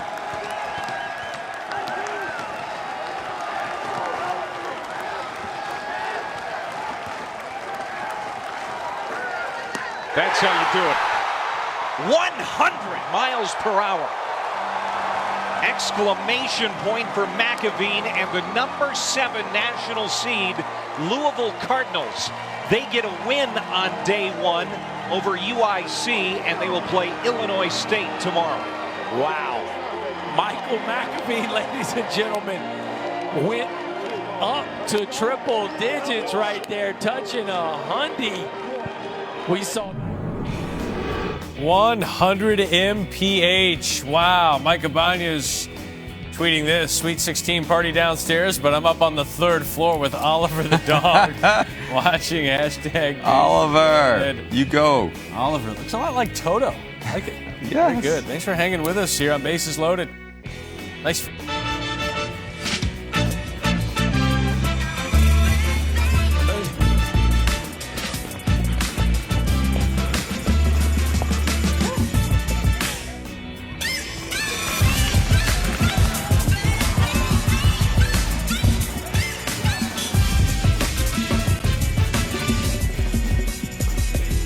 If you have the talent and dedication to succeed in school and in sports, we'll provide the opportunity. I want to get to LSU. Antoine Duplantis tied with Eddie Furness for the most hits in LSU career history. A chance to break that record here. That's the only reason we're on a 17-3 game. I get it. We got a lot of options here, Mike, but do you co-sign this? I'll co-sign on this, yes. All right, what's he going to do now? What's he going to do? He's going to break the record right now while we're watching. You're in a slump. Being called a hit. You're in a slump. Broken, but it was called an error I'm about to get hot. So 3 for 4 with an arrow. Shoot till you miss. Shoot Shoot till you or make. shoot. That's right. That's right. This time. Puck on net. Yeah, at least Let's not go, nearly as Antoine. dramatic as before. Make it happen. He was wearing out that spot between shortstop and third as the shortstop Grande was playing on the right side of second. That has changed. And I get it. If you're going to throw him inside with fastballs or off-speed stuff, I could see working a shift in that situation. But if you're going to throw him fastballs away, I don't know if the shift does you any good because he can wear out that left side, and he's done it several times tonight.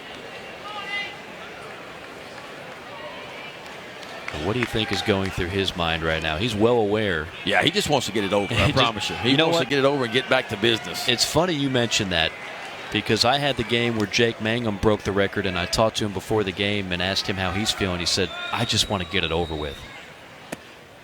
It's not belittling the accomplishment, of course. That's just they know the amount of pressure. They're tired of hearing all the talk about it. And when you do finally get that number and break the record, it's kind of like a big exhale, and you can just focus on the task at hand.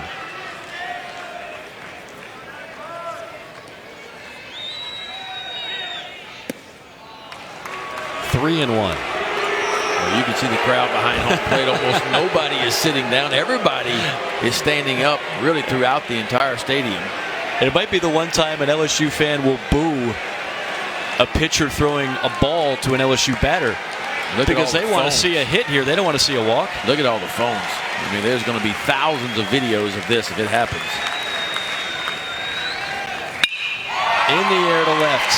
Playable. Resk circling under it. And so Duplantis will have to wait for at least another at bat.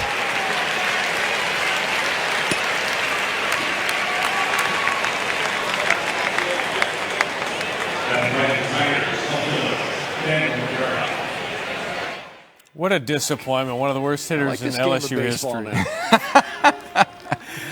We got Quad Box here again. Top and bottom of every hour. We're showing you what we're all about here. A couple of home runs from Miami, including Gabe Rivera, got it all started. 4-1 Miami over Central Michigan. A Central Michigan team that's won 18 straight. She got it from longest a fan active win streak. Was going to throw it back. Nice.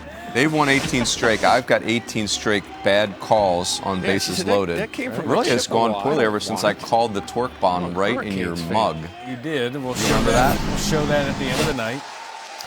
What's going to happen here? Why don't you make a prediction here since you've missed like 4 or 5 straight here? West Virginia will score a run. All right. If not more. Stankiewicz on the mound. He gets a charitable strike. You mentioned 40 pitches in an inning. We take a look. He's kind of been all over the place now. I can't agree with that one. That's a little bit too far, especially with a guy that's struggling to get the ball over the plate. Breaking ball pulled foul. But getting back to the 40 pitches in an inning, there's some professional teams that once you've gotten 30 pitches in an inning, you're gone. Regardless of circumstances. Exactly. So definitely giving him a long rope here.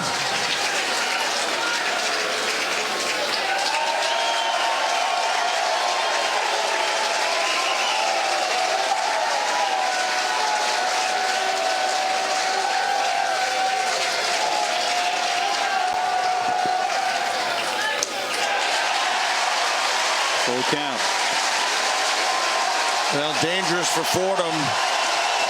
West Virginia runners will be in motion, so a gapper is almost sure to score 3. Bases loaded, full count. We'll do it again.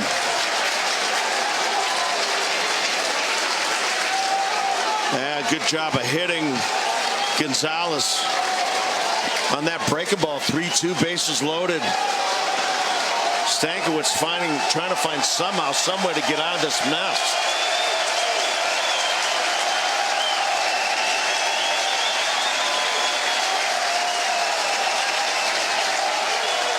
Bases loaded, 2 outs. Another 3-2 pitch coming from Stankiewicz to Gonzalez. Straight back to the screen.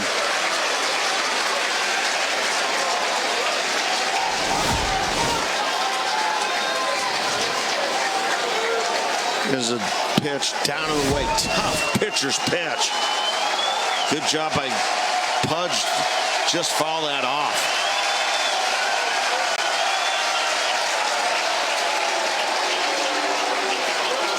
Time asked for by the catcher, Bardwell.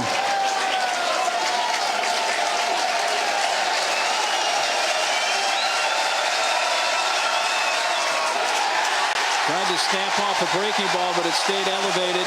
And ball 4 walks in a run, and it's 3-1.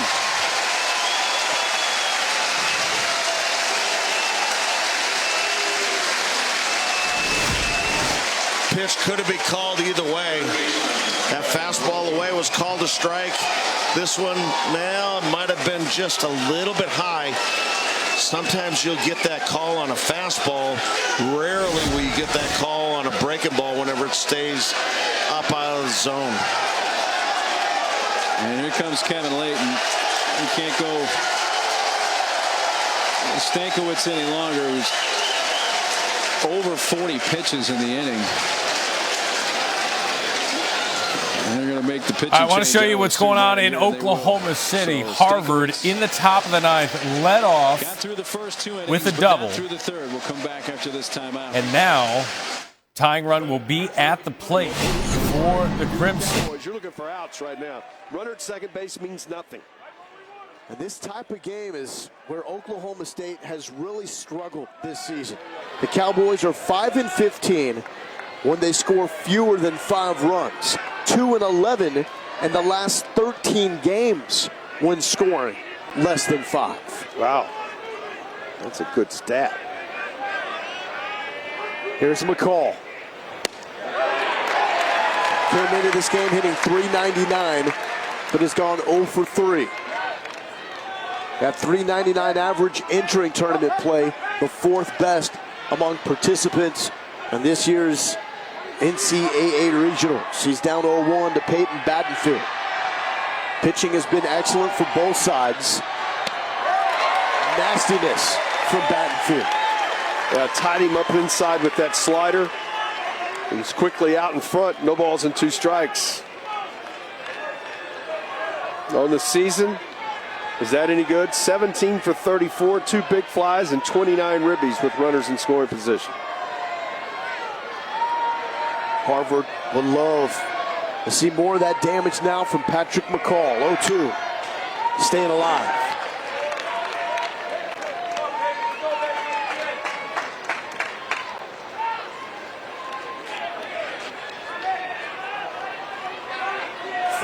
of the last 17 pitches for Peyton Battenfield strikes.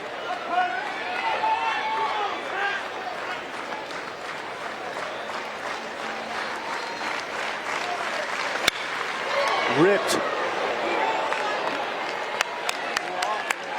Don't want to leave that ball up. As he just, that breaking ball is a good look. You want to get it in, but you can't get it up to a guy like this. He'll ball game. Yes. He's fortunate right there.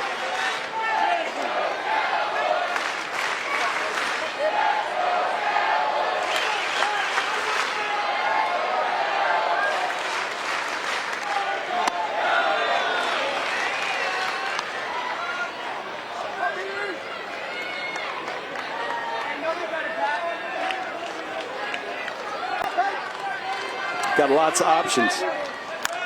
I like going back upstairs with the high fastball.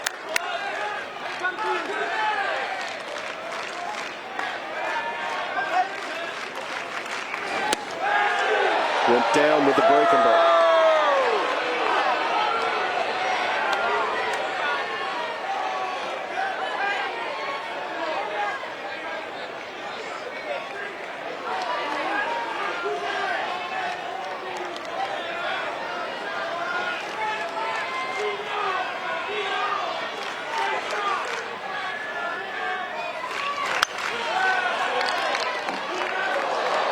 Silenced him with a heater that time. I want to show you what's going on in Morgantown. Kevin Brophy is up with the bases loaded and a 1-2 count as Fordham has made the pitching change. Matt Mikulski is up replacing John Stankiewicz. One of the leaders, nation's leaders in earned run average. Got touched a little bit, giving up those 3 runs. Now we're in the third. Big strikeout there for Oklahoma State. Big strikeout there for Fordham. West Virginia plates 3 in the third. We go back to Oklahoma City. You speed him up and slow him down with a changeup. A great location there and a huge strikeout. Still got another out to get.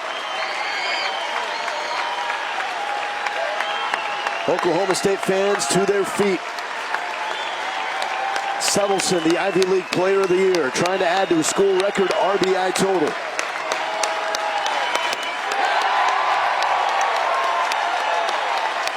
This crowd in it now.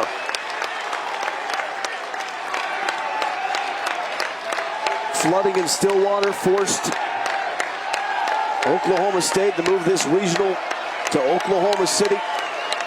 And the Cowboys faithful, great baseball fans with an awesome history, and made the trip here to OKC.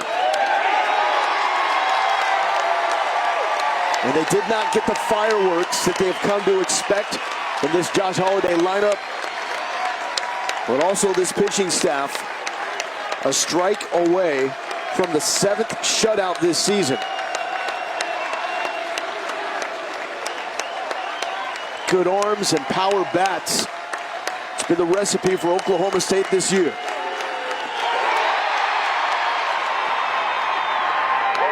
Ball game. It will be Oklahoma State and Nebraska tomorrow, the 2 winners in this first day of regional play here in Oklahoma City. Well, you know, it's unusual. We really felt like maybe the first game would be a low-scoring game, looking at the averages and the pitchers in game 1. And we had 32 hits and 9 runs in the 13 runs in the game. You turn around in this one, we had 10 total hits in the game, only 2 runs in the game, and the Cowboys find a way to win it. Biggie was outstanding, just came up a little short.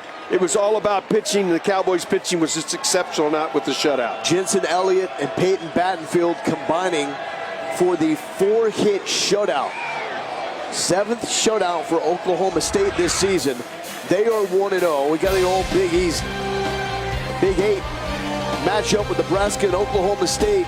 That's going to be the late game tomorrow, 8 Eastern, 7 o'clock local time. Winner is looking great. The elimination game, UConn and Harvard. Loser done after 2 days here in Oklahoma City. Fantastic start to this regional. For Keith Moreland, I'm Mo Galindo. Thank you so much for watching. We'll see you tomorrow here in Oklahoma.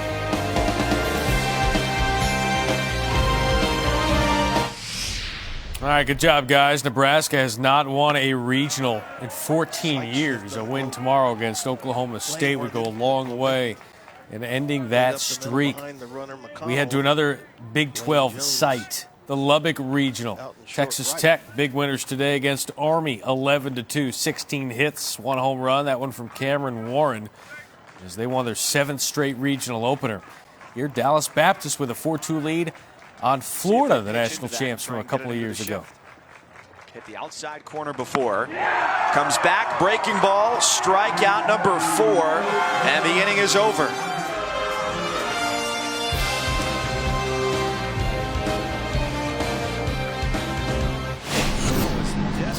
Up the middle. Central Michigan and Miami. And if your name is Leatherman. The Hurricanes with a 4-1 lead here on the Chippewas.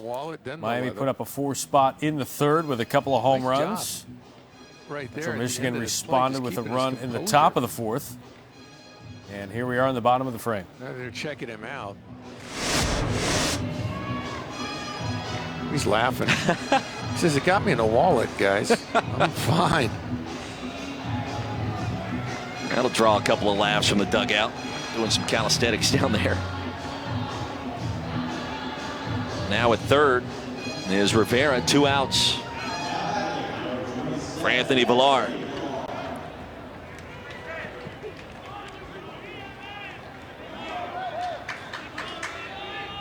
Villar, a good hitter. A lot of room up the middle. Ton of real estate available there. 1-0 the count.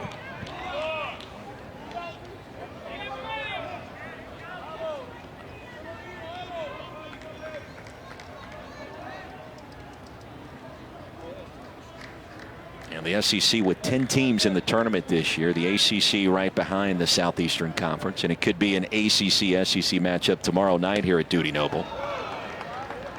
1-1. It was interesting this year. UCLA and Stanford, both national seeds. Great teams out on the West Coast. Haven't seen that as often in recent years. Yeah, that seeding held all year. It really did. Which is pretty impressive. ACC with 8 teams in the field. Pac-12 with 5. The Big 12 and the Big 10. Now, you expect the Southeastern Conference to be good. You expect the ACC to be good. Sure you do. They have been again. And 5 teams into the Big 10. That's pretty good. The conference, look for them down the road to stay at that number or more. The facilities in the Big 10 getting better every year. Michigan, Indiana had pretty good seasons. 3-1 is the count. The ACC 5-0 so far in this year's postseason. Yeah, Darren Erstad in Nebraska. His team made it to the finals against Ohio State, who won that championship.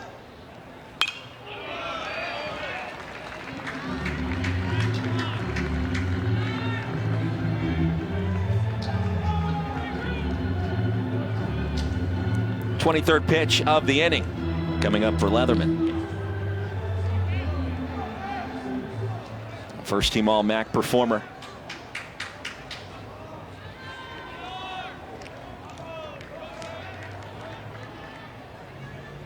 And the payoff, just miss. Villar's aboard. Third time tonight he's reached, and that'll keep the inning alive for Freddie Zamora. A couple at bats, a game decided. This is a big one here. In every game, there's 2 or 3 moments of an at bat, how the game's going to turn. If Zamora can get a big hit here, that'll be huge. If somehow Leatherman gets out of this, they post a 0 after scoring 1, that's big for the Chippewas. Zamora 0 for 2. Missed 11 games with a shoulder injury, but now back and healthy. His first game back, actually, he had 3 hits and a big win against Duke back in mid-May. And Del Castillo had the 3-run blast earlier in this game in the on-deck circle.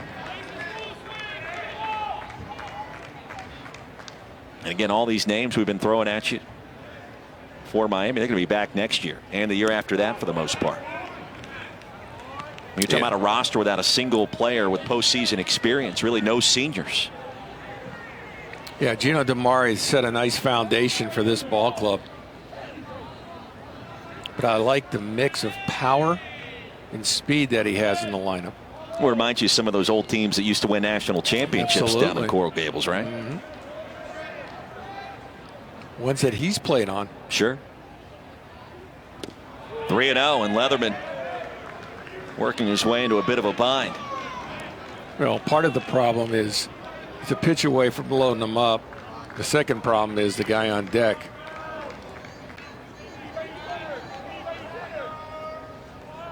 I mean, Del Castillo's at bat, the difference in this game. And now Leatherman with 3 straight 3-ball counts.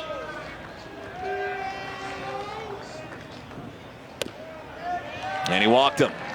Bases will be loaded for Adrian Del Castillo. Third walk issued by Leatherman.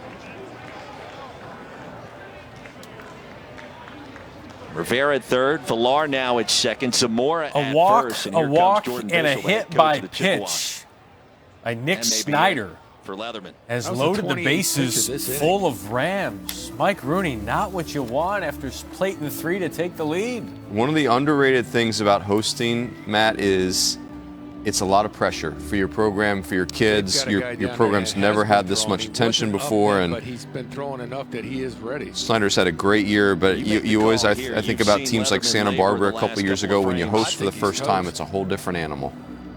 So Miami's got the lead. Let's go full to Morgantown here. It looks like the Hurricanes, the pitching change there of the Chippewas. Mountaineers, here's Fordham tries to chip away at this lead. We're in the fourth. 220 pounds. So Fordham has loaded him up for Billy Godric. Snyder's going to go back to the full windup. Showing Bunny takes the strike. To me, that was more of a gonna take a pitch, gonna take a strike rather than actual attempt at any kind of squeeze or safety squeeze. Yeah, well, the force out at a home plate, it's probably not the best play offensively. Takes outside, 1-1.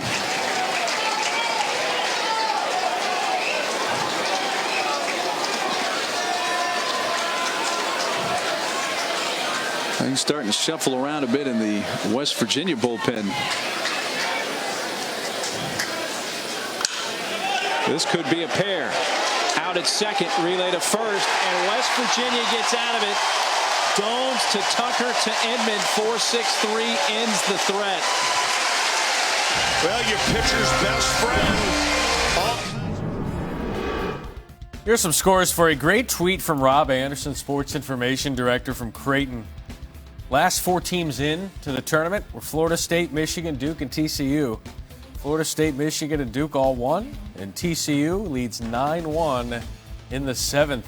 Touche, Ray Tanner. Yay, Touché. committee, yay. You're watching ESPN Bases Loaded, presented by Capital One. Adrian Del Castillo has a 3-run home run in the 3rd, and now he so happens to be up with the bases loaded in the 4th. Well, the hyperbole flowing nicely here, and I would tend to agree with that assessment, partner. First pitch low and away. He's 84-85, but a lot of deception in the windup. You look at the numbers, they're outstanding. Look at that strikeout to walk ratio.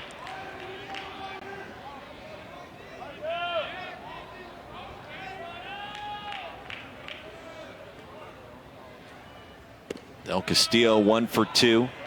A 1 hit, a 3-run blast. It's a difference in this baseball game.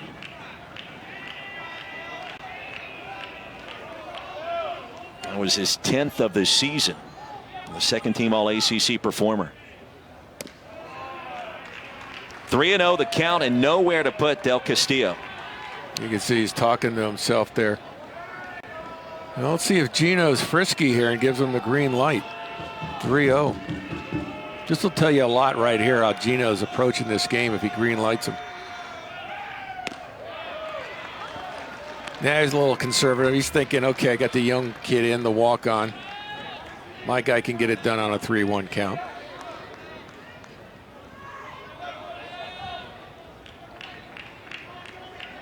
Shift is on.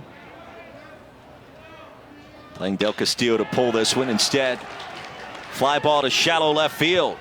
Rolling on. They'll make the catch. Palmblad gets the job done, and coming up next, we'll touch base. Vanderbilt a run in the 7th, another run in the 8th, looking for more here in the 8th. Philip Clark Another meeting on the mound is is at the plate looking for his first hit of the day. Ohio State holds them under 10. They go to Omaha automatically. That's true. It would be a great accomplishment.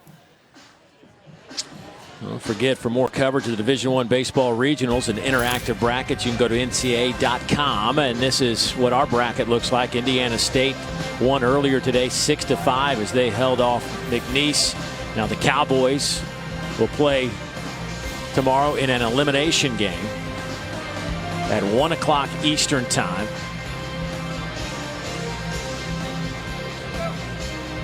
And Morgantown, West Virginia is the regional, hosted by West Virginia, obviously. That will be paired up with this regional. And here's what happened. Duke took down Texas A&M today, 8-5. It looked like Duke was about to give it away. They couldn't close out the Aggies. Still a pretty good win. Remember, Texas A&M beat Vanderbilt in week 1 of the SEC schedule. 2 out of 3 in College Station. Duke beats Texas A&M. They can pitch. They can throw it on the mound.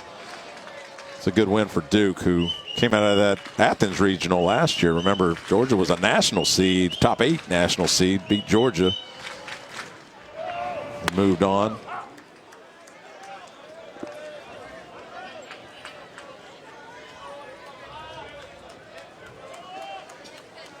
See if Baden Root can get a ground ball here.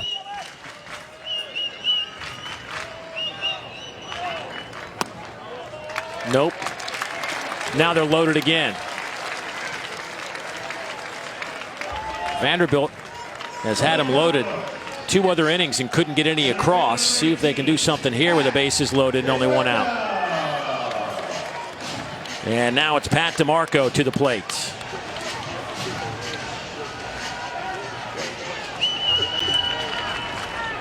Jake Vance ready to go if needed. Well, it looks like they're going to pitch to DeMarco with Baden Root.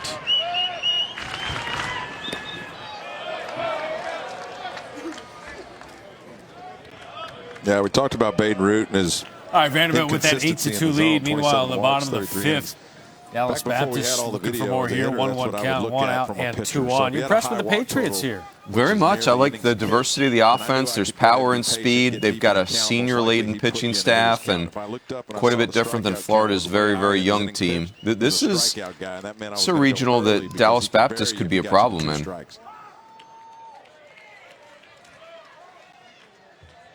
Ben Speck on the mound for Florida. Dallas Baptist, by the way,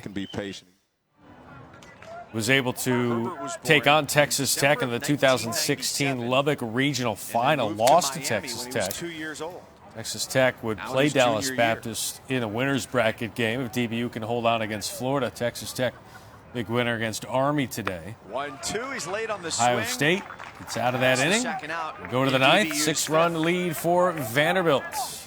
Just Lubbock. Keep throwing that fastball off the plate, gets the swing, a little tail to it, runs away, can't catch up with it.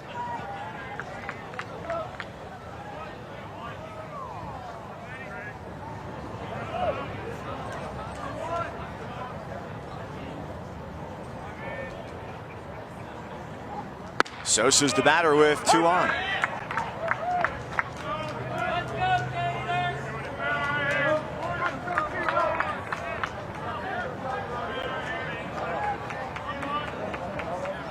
Dallas Baptist would like to add on. Seems like they've been in control of this ball game, yet it's just a 2-run lead.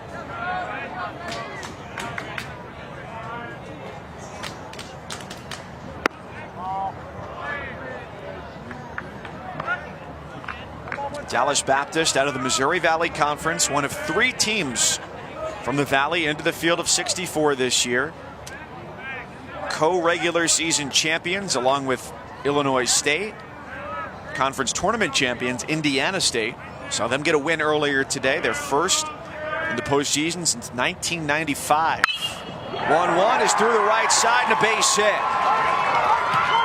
Throw to the plate, cut off.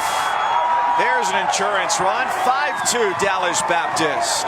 Sosa DBU out of the Valley looking good. So is Georgia Tech, the number 3 national seed, as they have the bases loaded against Florida A&M. Stayed on it. Michael Goldberg, the big thing. Let that designated hitter, is up with a 2-2 count. Drives it into right field. A huge run for Dallas Baptist. Jeremiah McCollum now a 3-run on the mound here for FAMU. Right on the outside corner, goes back inside, also on the corner to get the call.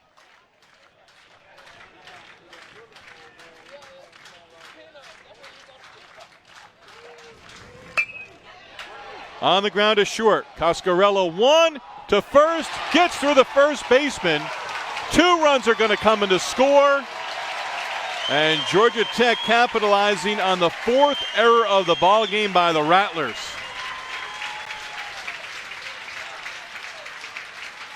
Webb and Nick Wilhite both coming to score. Well, things can happen when you put the ball into play, and I think Coscarella made. Go back to Lubbock now. Hefner, his head coach, mentioned that he was the MVP of the Northwoods League last summer. Not only did he get that award, but it was because of the numbers he put up. He led the league. Average, runs, hits, triples, on base percentage, stolen bases, did it all.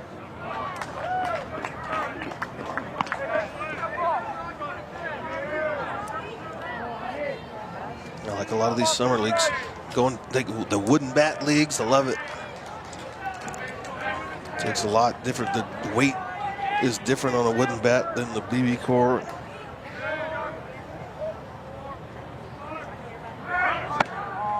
Upstairs, Sosa's into second without a throw.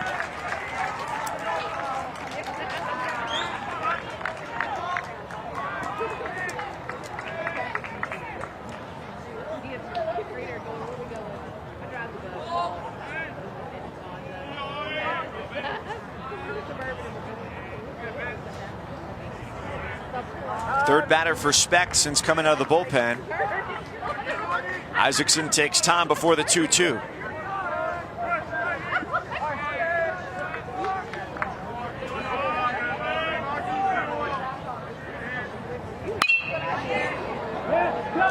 Deep down the line, Langworthy on the run, and he runs out of room.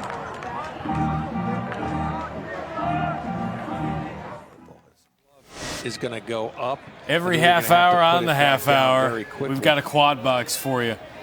Top right, we're in Ole Miss. Yeah, he was surprised. I'm on a quad box. Top left in Starkville, Miami with a 4-1 lead. The Chippewas trying to chip away. Bottom left, Vanderbilt 8-2 on Ohio State. That's in Nashville. And DBU. And a rocket straight away center. That's all us. Get out of here. No, not enough.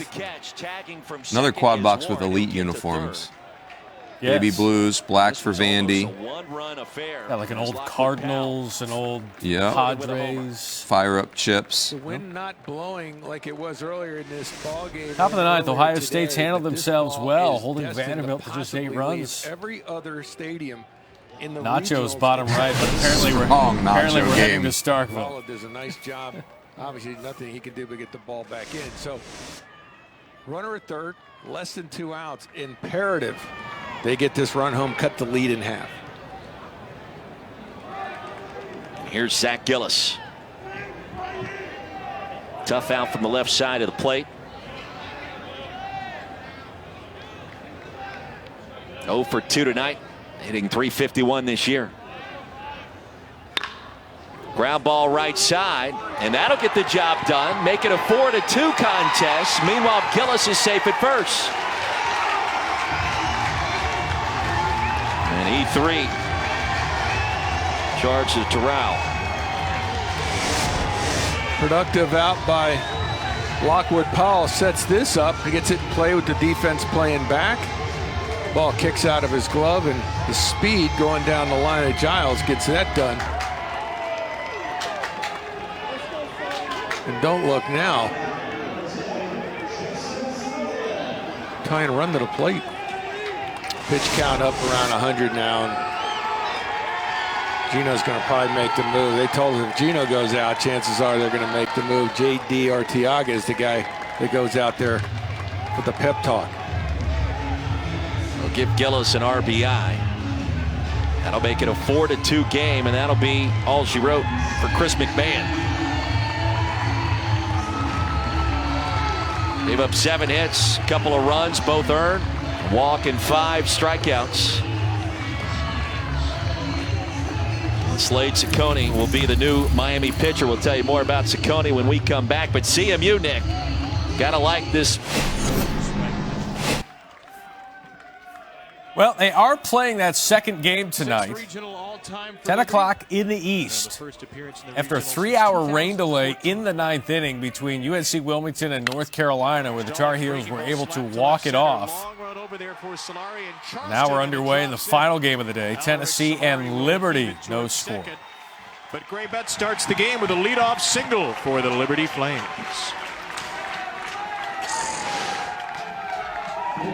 Good speed in that outfield, particularly with Jay Charleston, who is a superb runner and defender in center field. Justin Ammons back off the shelf. He's been banged up for Tennessee. The infield anchored by Ricky Martinez, an outstanding defensive shortstop, and Connor Pavoloni, who is the catcher for Tennessee, a freshman out of Woodstock, Georgia, who's taken over in his first year. Here's the ASUN Player of the Year, Jonathan Embry, to look at ball one. Connor Pavoloni has an absolute cannon behind the plate. And you talk about two amazing catchers. You see Jonathan Embry tonight, another very, very good defensive catcher that will be drafted here very soon. It'll be fun to watch this matchup. Embry smokes one to right field and deep. Ammons is back, and the ASUN Player of the Year starts this game with a 2-run blast.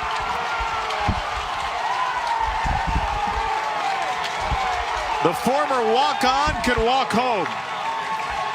11th of the season for Jonathan Embry, and with a shot, it's Liberty 2, Tennessee nothing. I was just about to say, too, Garrett Stalling, sometimes when he throws so many strikes, guys can be aggressive.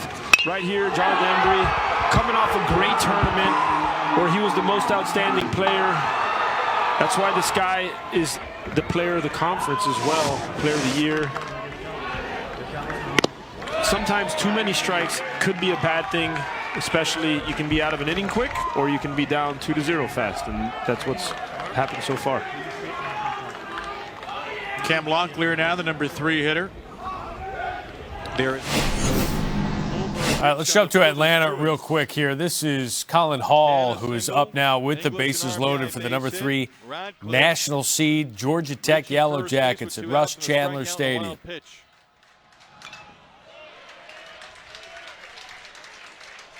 Good battle by Colin Hall right here. Second time in consecutive innings he's come up with the bases loaded and 2 outs.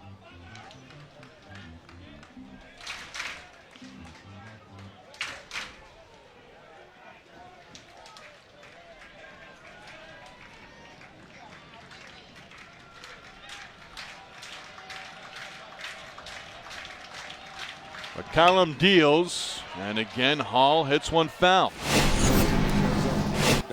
Central Michigan just got a base hit. It's 4-2 now. Tying run is on first base with 1 out. Base hit will make it a 1-run affair. Gillis at third, Sullivan at first. And this game taking on a vastly different feel than what we witnessed just a couple of frames ago. Rolling big opportunity up there, wearing looks like cleats, not skates. Good call on your part. Yeah. 0-1. Winner of this one will get Mississippi State tomorrow night back here at Dudy Noble.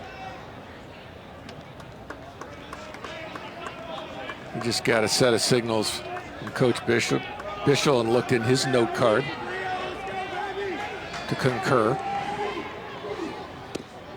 0-2.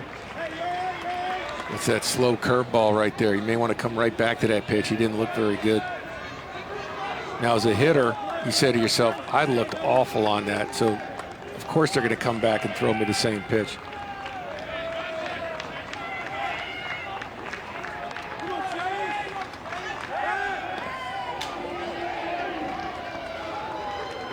CMU has out-hit Miami 8-6 this evening. Still trailed by 2 runs on the scoreboard. Loser of this game will play in the elimination game early tomorrow afternoon against Southern, the SWAC champions.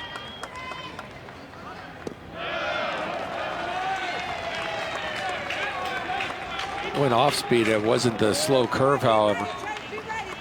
He was able to recognize it out of the hand a lot easier. Big hole on the right side once again. As a hitter, you're looking that way.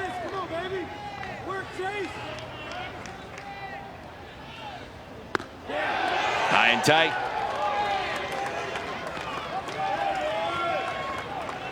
You don't want this to go 3-2. If you can help it, got to make the pitch here. It sounds so simple, but yet it feels so different for Ciccone just in out of the pen.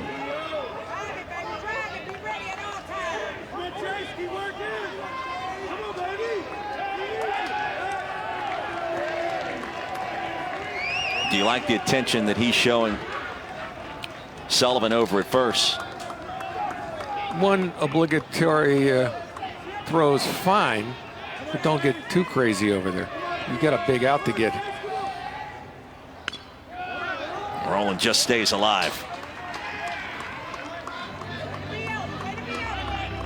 Miami struck first with 4 runs in the bottom of the 3rd. CMU with a run in the 4th. 1 more so far in the 5th. The MAC champions. Chippewas have won 18 straight. And obviously Sullivan, runner at first, a threat to go. Yeah, 14 stolen bags this year, Nick. Out of 16. Again, the 2-2. Try to check his swing. He could not. And Roland is retired. And that was that big looping curveball. I thought he was going to get that a couple pitches ago after he looked so bad the last time they threw it to him. Couldn't hold up. All right, we're 2-boxing it here. Big We've out got right Mr. Andrew Vaughn, Golden Spikes finalist, last year's Golden Spikes Award winner, up for Cal. It's going to be a bomb to right center. What you're calling a home run. Yep, going to be a cutter here, bomb to right center. He's so wrong. Oh, go ball. It's foul ball. In the seats, not even close. It's the right launch angle, though. Yes, behind him. 2 strikes. I'm not feeling as confident, but I will stay with it. Chippewas 2 for 6 with runners in scoring position. We all root for our predictions, don't we? Count to Cole. West Virginia with a 3-1 lead on Fordham. Georgia Tech now up 10-2 on Florida A&M. There's really not a whole lot you can do here, though. Vaughn does not appear to have hit a home run. No, nice play, though. Rounds out. Appreciate your effort as you brought us that 2-box runes. I'm still hot, though. Still streaking. It's your opinion. We'll go to Starkville. You can give other than. He's back in there. He'll give it another look again. Michigan has these card placards they have, and one of the signs that Eric Bakich gives is "Be the Dude." That actually says that on the card. This is a "Be the Dude" time. You need to just swing away, get a hit. Be the dude at the dude. That's right. Ball and 2 strikes. That one fouled off the roof here at Duty Noble Field. The only sign you can give them here is, okay, 2 strikes now on my hitter. You could possibly do a delayed steal with 2 strikes. So look for that now that the count has gone into a 2-strike count, 1 and 2. So Miami's got to be looking for that. Possible delayed steal here. From the stretch, Ciccone hit him. And that'll load the bases. Cole will take first base, and he's in some pain. And how about that reaction? Well, that you don't see every day, and that's just part of the fabric of that ball club right there. I don't know if that was planned, but I believe it was. It certainly was entertaining, I will tell you that. Got him around the ribs. Watch this. He knows he's all right. And there he goes. The smile first is the dead giveaway. This is fun stuff, and it's just very unusual. I've worked a lot of regionals through the years, and I can't say that I've seen a team do this crazy stuff they're doing. It's fun. It works. They're on an 18-game roll. They've fallen behind here against an iconic University of Miami team. They're battling back. They got bases loaded. They're having a great time. This is why they're where they are. So just keep doing what you're doing. Don't get caught in the moment and say, oh my goodness, we're in a regional. Let's act accordingly. No, act the way that it got you here. And that's what Coach Bischel has preached to these guys. Have fun. And don't look now, but a base hit could tie us up at 4 runs apiece. And here's Evan Kratt. Remember, he was a middle of the order guy early in the year. 0 for 2 tonight in the first pitch inside. And he's got size on him. He can drive the ball. You got to pitch him careful. 6'3", $190. There's Kratt, the senior. Gillis at third, Sullivan at second, Cole at first for CMU. MAC champions threatening in a major way here. 2-0. Well, the idea there was hopefully to get out ahead of him and then get him with that looping curveball, but now you might have to straight challenge it as a hitter. Lay off anything with a wrinkle on it and just go after fastball.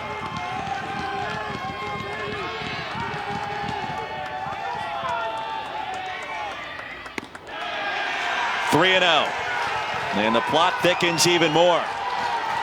Well, the team with 376 walks coming in leading the nation, I'm assuming you're taking. Time to bet the farm again.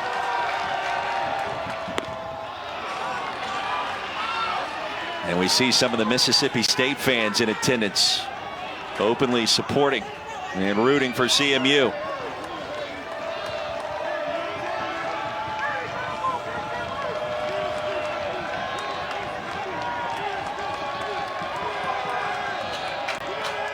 The 3-1.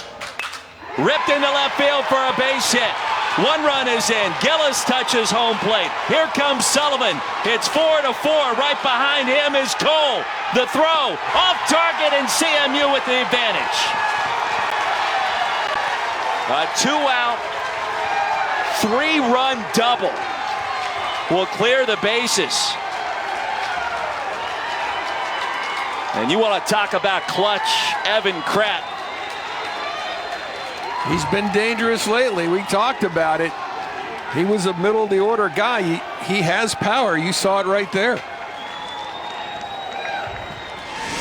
And when you fall behind, it negates the fact that you're going to throw him one of your better pitches, that looping curveball that's tough to hit, and he has a straight challenge, and it's up, and he's all over it.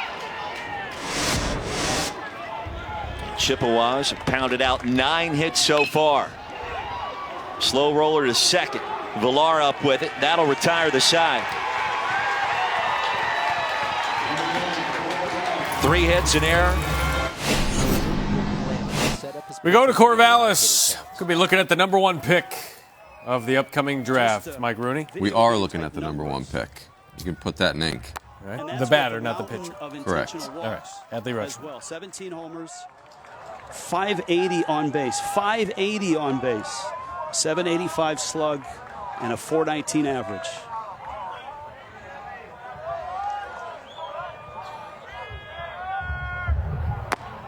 One of the biggest changes in Adley over the last 3 years, though, is when he came into this program as a freshman, he thought of himself more as a contact guy. And it took a long time for Pat Case to say, hey, look, you're not a run creator. Like, you're not. You have to get up there and look to swing.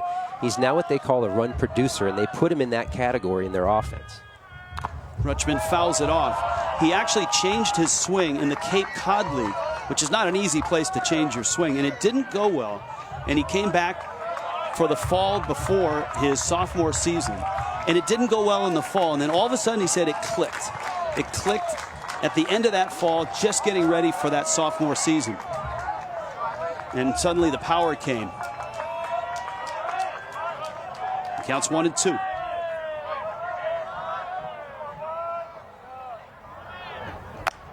The fastball is up and out. The thing that amazes me about Adley and changing the swing is, keep in mind, he's a switch hitter, right? So you never get enough cuts. You never do. Batting practice, you're always getting half of what everybody else does. So here you have a player trying to change his swing. The amount of work that goes into that from both sides, unbelievable. You have to change 2 swings. Pretty much, yeah. 2-2. Breaking ball stays alive. Good work from Clayton Colvin. how do you pitch him if you're Clayton Coleman today? You just can't give him anything down the heart of the plate. Everything has to be competitive but off the corners. I think that's how you pitch him. You certainly can't get behind Adley. I think a lot of teams think that they can pitch away, fastballs away for strikes, but he goes away with power. This is not a small ballpark. Most call it a fair ballpark. And Colvin buries an off-speed pitch. And the count is 3-2. 335 down the lines, 365 in the gaps, and 400 to center. Now the ball carries better during the day than at night. Just ask Michigan, who had 3 home runs today in their win over Creighton.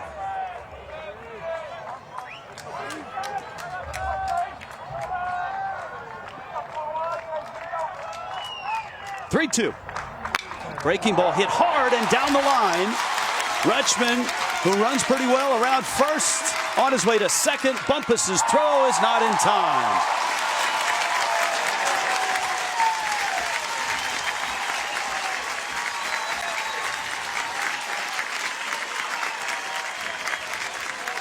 All of a sudden, scouts are saying that he can run as well. That's one thing. He's not afraid to take the extra base. Now, we talked about, you asked me how to pitch him. Even in a 3-2 count, that's way too much plate for that pitch for him. 260 average has been on fire the last. All right, we go to Stanford now. Fresno State with a 2-0 lead on UC Santa Barbara, and they are not done yet. Bases loaded here against the Gauchos. Brecht with the 0-2. Slash foul out of play.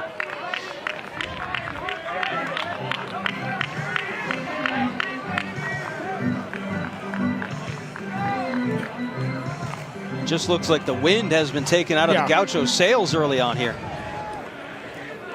The aggressiveness, and we talked to Mike Batesel, their head coach, and he said, we are a very workmanlike team. We're aggressive. We'll swing the bats. We'll play good defense, and they keep their foot down on the pedal all the time. Popped up first base. Good play made by Johnson. Everyone will stay where they are. And there's 2 gone, so 2 pop-outs on the infield, both in foul territory. You can keep it a 2-run deficit. That's not all that bad. You're still early on. It's still a victory. 8th hitter of the inning, and the 2 outs have come on little jam shot pop-ups. Game's moving fast for the Gauchos right now. You just got to slow it down. Big crowd, a lot at stake. Both these teams want to get to tomorrow night to face Stanford. We got a long way to go in this ball game.